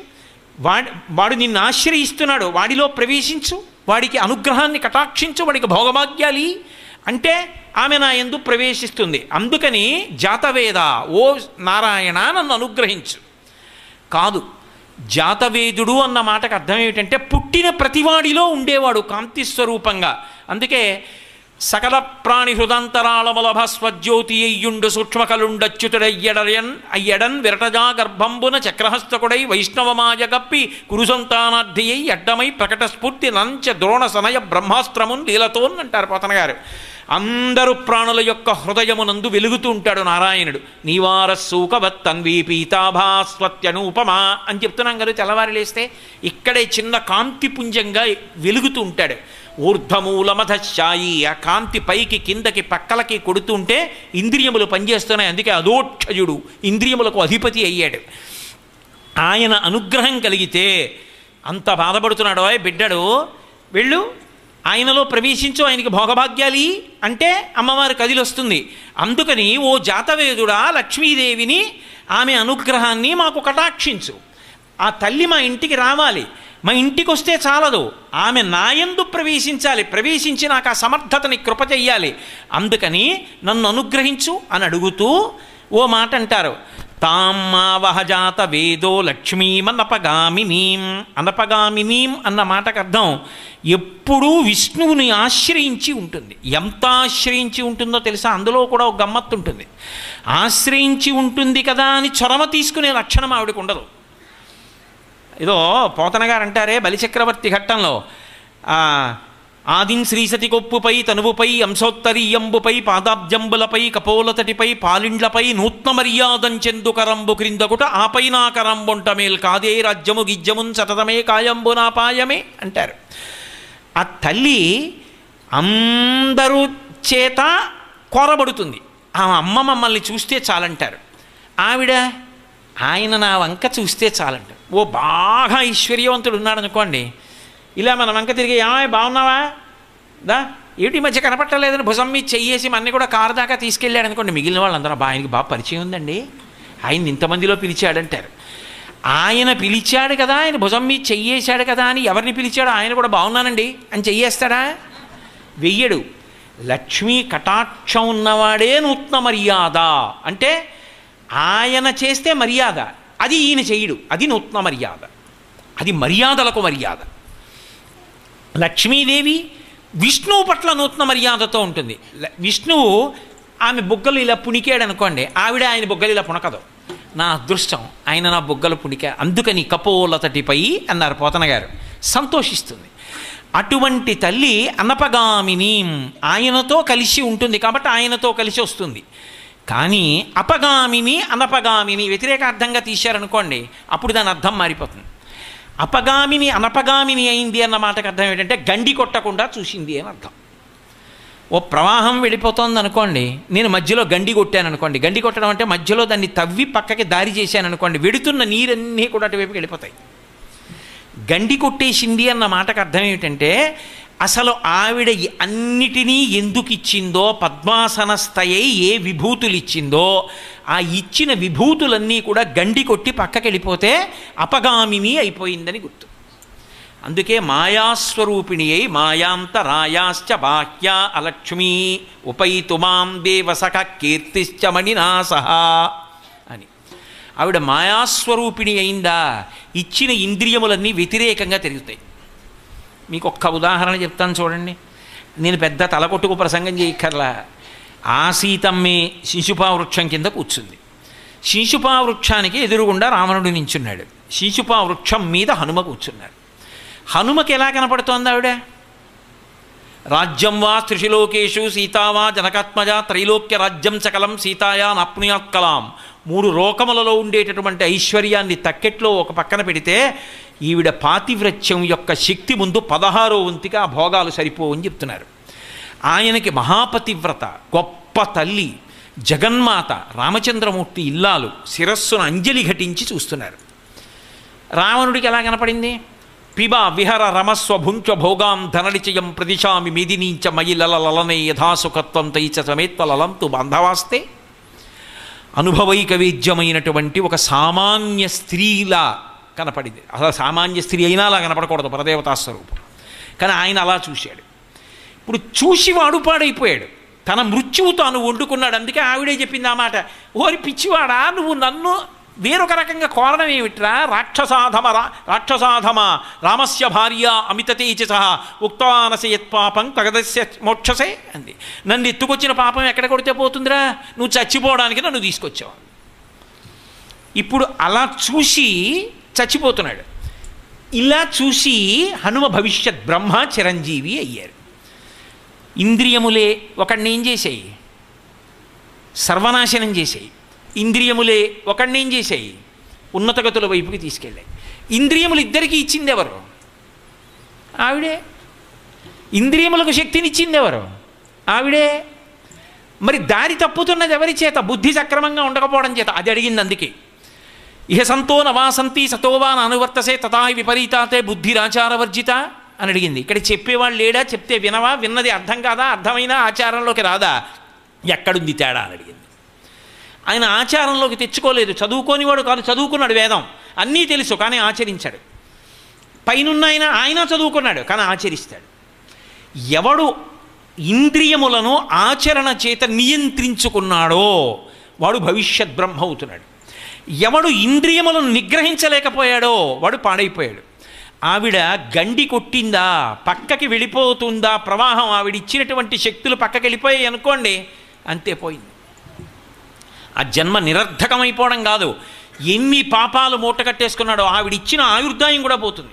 కొత్తగా ఆయుర్దాయం ఇవ్వడం కాదు. భవిష్యోత్తర పురాణంలో ఒక మాట అంటారు, ఏదో పరకాంతాయందు మోహమును పొందినటువంటి వాడికి ఏమవుతుంది అంటే బహవో మరణంగతాహ, వెంటనే మృత్యు వచ్చి ఆయుర్దాయం నశించిపోతుంది. విశేషమైనటువంటి పాపాన్ని పొందుతాడు. మరి అటువంటి లౌల్యం కలగకుండా ఉండాలంటే తనని తాను నియంత్రించుకోవాలి. సముద్రం తనని తాను నియంత్రించుకుంటుంది. చెలియలి కట్ట అని అడ్డు పెట్టి నేను దాటను అంది. దాటాలి అని సముద్రం అనుకుంటే ఊరి మీద పడిపోతుంది. నేను దాటను. గోనె బస్తాలో ఒక వ్యక్తిని కట్టేస్తే తన్నుకున్నట్టు కాళ్ళు చేతులు తన్నినట్టు అలా వచ్చి అలా వెళ్ళిపోతుంది అంతే. పురుషుడు చెలియలి కట్ట, స్త్రీ చెలియలి కట్ట. నేను అతిక్రమించను, నాతి చరామి. శక్తి లేక కాదు, ధర్మము కొరకు. అందుకే ఆవిడ ఎక్కడుంటుంది? ధర్మ నిలయాం. ఆ ధర్మము పట్ల అనురక్తి కలిగింది అంటే లక్ష్మి పట్ల అనురక్తి కలిగింది, ఆవిడ అనుగ్రహం కలుగుతోందని గుర్తు. కాబట్టి ఇప్పుడు ఆ ఇంద్రియములు పక్కకి వెళ్ళిపోతే, లాగేస్తే అన్నపగామిని. ఇప్పుడు అవి పక్కకు పోతున్నాయి. పోతున్న దాన్ని కాపాడవలసినది ఎవరు అంటే మళ్ళీ బుద్ధినిచ్చి వాటిని సక్రమంగా చెయ్యవలసినటువంటి తల్లి ఆవిడే.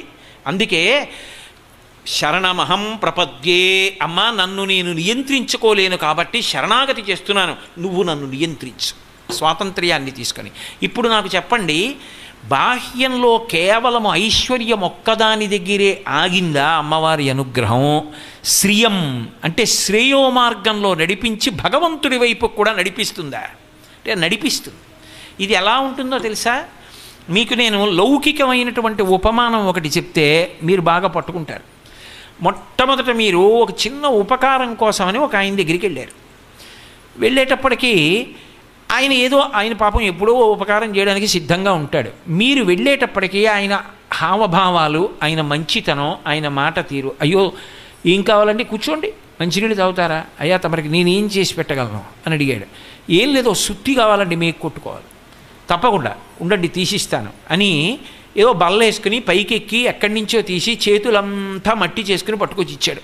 అయ్యో మీరు ఇంత కష్టపడి తీస్తారనుకోలేదండి, ఎందుకండి అంత శ్రమపడ్డారు, ఉంది కదండి మీకు ఉపయోగపడకపోతే ఇంకా ఆ పాటి శ్రమ చేయలేకపోతే ఎందుకండి, ఇరుగు పొరుగు వాళ్ళం తీసుకెళ్ళండి అన్నాడు. తీసుకెళ్ళిన వాడు మర్చిపోయాడు, కానీ ఆయన అడగలేదు. 10 రోజులు పోయాక పట్టుకొచ్చి ఇచ్చాడు. అది జ్ఞాపకం చేయిపోయారండి, ఇచ్చేద్దును అన్నాడు. ఎందుకండి మీరే ఇస్తారు ఇప్పుడు ఒకప్పుడు, దానికి మళ్ళీ వచ్చి ఇంతోటిది జ్ఞాపకం చేయాలా అన్నాడు. అక్కడ మొదలైంది. ఈయన ఏది అడిగినా ఇస్తాడు, ఉపకారం చేస్తాడని ఏదున్నా చటుక్కున ఆయన దగ్గరికి వెళ్ళడం మొదలుపెట్టాడు. ఆయన కాదనడు, ఉపకారం చేస్తాడు. ఇది ఏమైందంటే ఆయన దగ్గరికి వెళ్ళి కూర్చోవడం, ఆయన్ని చూడడం, ఆయనతో మాట్లాడడం, ఆయన ఉపకారాలు పొందుతుండడంలో మెల్లిగా సత్వగుణం ప్రబలింది. మహానుభావుడు ఎప్పుడు ఏది కాదన్నాడు రా, అన్నింటికీ నేను ఉన్నానండి అంటాడు. మనం కూడా జీవితంలో అలా ఒక్కడికి ఉపకారం చేయకపోతే ఇంకెందుకు. క్రమక్రమంగా ఏం చేశాడంటే ఈయన కూడా ఉపకారం చేయడం మొదలెట్టాడు. పూర్వం ఏదైనా ఉపకారం కావాలంటే వెళ్ళేవాడు, తర్వాత ఆయన నడవడి చేత ఆకర్షింపబడ్డాడు, దానికి ఏం ప్రయోజనం లేదు. ఇప్పుడు ఏమిటంటే ఆయన దగ్గరికి వెడితే బాగుండు అనిపిస్తుంది, ఆయన దగ్గర కూర్చుంటే బాగుండు, ఆయన దగ్గర ఏమైనా మంచి మాటలు వింటే బాగుండు, ఆయన ఏదైనా మాట్లాడితే చాలు, అది ఆవు గురించి అవనివ్వండి, గేది గురించి అవనివ్వండి, ఆయన మాట్లాడుతుంటే వినబుద్ధేస్తుంది. ఆయన ఏది చెప్పినా ఏమిటో ఉపయుక్తంగా అనిపిస్తుంది, అది జీవితానికి పనికొచ్చేది అనిపిస్తుంది. ఇప్పుడు నాకు చెప్పండి, ఒకప్పుడు ఆయనతో అనుబంధం ఏదో ఒక కారణానికి, ఇప్పుడు ఆయనతో అనుబంధానికి అర్థం లేదు. ఆయన కొరకే శ్రేయో మార్గమునకు కారణం అది. భక్తి ప్రారంభంలో ఏమవుతుందంటే అవసరాలు అడగకుండా ఎలా ఉంటుందో ఆవిడనే అడగాలి, ఆవిడే ఇస్తుంది. మరి అందుకని ఆవిడని అడుగుతాడు.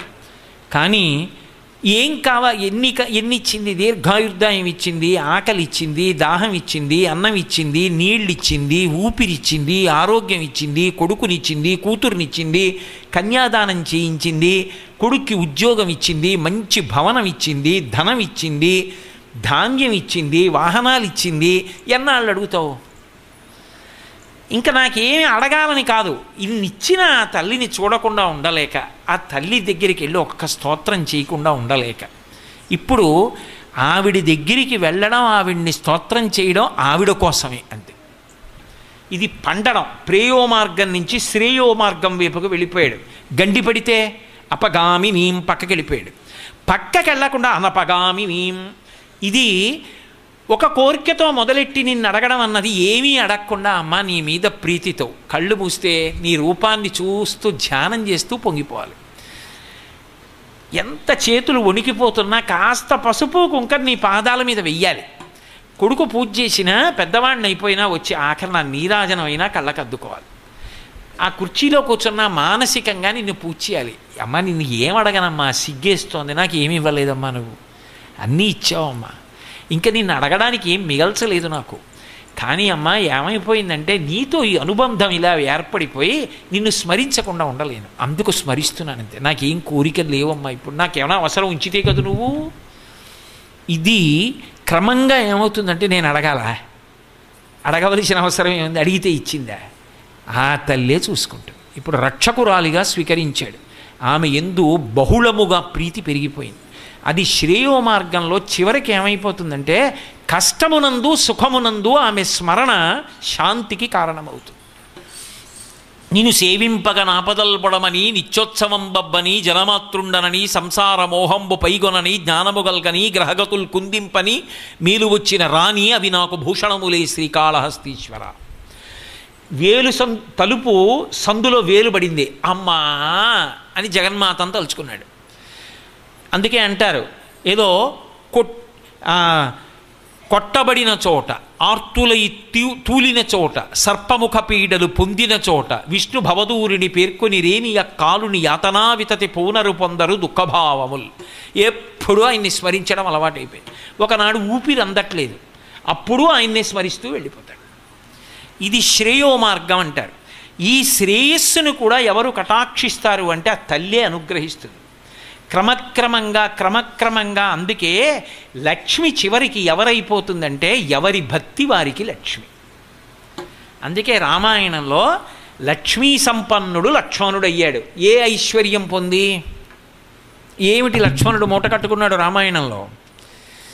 ఆఖరణ రాముడు పరీక్షించాడు. నాతో ఇంతకాలం తిరిగాడే, 14 ఏళ్ళు ఇన్ని ఇడుములు పడ్డాడే, ఇంద్రజిత్తుతో యుద్ధం చేసినప్పుడు ఒళ్ళు తూట్లు కొట్టేశాడే ఇంద్రజిత్తు, ఆ ఇంద్రజిత్ సంహారం చేశాడే, అతిష్ట ధర్మజ్ఞ మయాస హేమాంగాం జుషితేన రాజ్యం పాలయ, రా నాతో యవరాజ్య పట్టాభిషేకం చేసి రాజ్యం పరిపాలించు అన్నాడు. ఏమైనా ఆశ ఉందేమో, కోరిక ఉందేమో అని. ఆయన అన్నాడు, అన్నయ్య నేను యవరాజ్య పట్టాభిషేకం కోసం కాదన్నయ్య, నిన్ను చూడకుండా ఉండలేను అంతే, అందుకు సేవించాను అన్నాడు. లక్ష్మణుని యొక్క భక్తియే లక్ష్మి. అది చివరికి ఏమైందో తెలుసా? లక్ష్మణుడు లేని రాముడు ఉండడు. నచతేన వినా నిద్రాలభతే పురుషోత్తమ, నశ్నాతి అశ్నాతి నచితం వినా. లక్ష్మణుడు లేకుండా అన్నం తినడు, లక్ష్మణుడు లేకుండా నిద్రపోడు. ఈ స్థితి చిట్ట చివరికి ఏమైందంటే రామావతారం పరిసమాప్తం చేయవలసి వచ్చింది. ఎలా రామ అవతారం పరిసమాప్తం చేయించడం? నేను నరుణ్ణి అంటాడు. యమధర్మరాజు గారు వచ్చి ఎలా తీస్తాడు పాశములు వేసి? కుదరదు. నారాయణాంశ పూర్ణావతారం. అందుకే లక్ష్మణస్వామిని దూరం చేస్తే రామావతారం పరిసమాప్తం అయిపోతుంది. అందుకని దుర్వాసో మహర్షిని పంపించి రాముడితో ఏకాంతంగా మాట్లాడాలి. మధ్యలో ఎవడొచ్చినా సరే ప్రాణం వెంటనే వాడిని రాముడు శిరచ్ఛేదం చెయ్యాలి. లోపలికి వెళ్ళాడు, మాట్లాడుతున్నాడు. వచ్చినటువంటి వాడు కాలపురుషుడు నియమం పెట్టాడు, మాట్లాడుతున్నాడు. ఇప్పుడు రామావతారం పరిసమాప్తం అయిపోవాలి. బయట నుంచి దుర్వాసో మహర్షి వచ్చారు. ఉత్తర క్షణం రాముణ్ణి చూడాలి, పంపమన్నారు. ఇంకొకడైతే లోపలికి పంపించేస్తాడేమో అని లక్ష్మణస్వామిని బయట నించోబెట్టాడు రాముడు. ఆజ్ఞ ధిక్కరించాడని. లక్ష్మణుడు ఆలోచించాడు, పంపకపోతే దుర్వాసో మహర్షి శపిస్తారు, దానివలన రాముడికి ఏ ఆపద జరుగుతుందో. లోపలికి పంపించేస్తే రాముడు రక్షింపబడతాడు, దుర్వాసుడి శాపం తగలదు.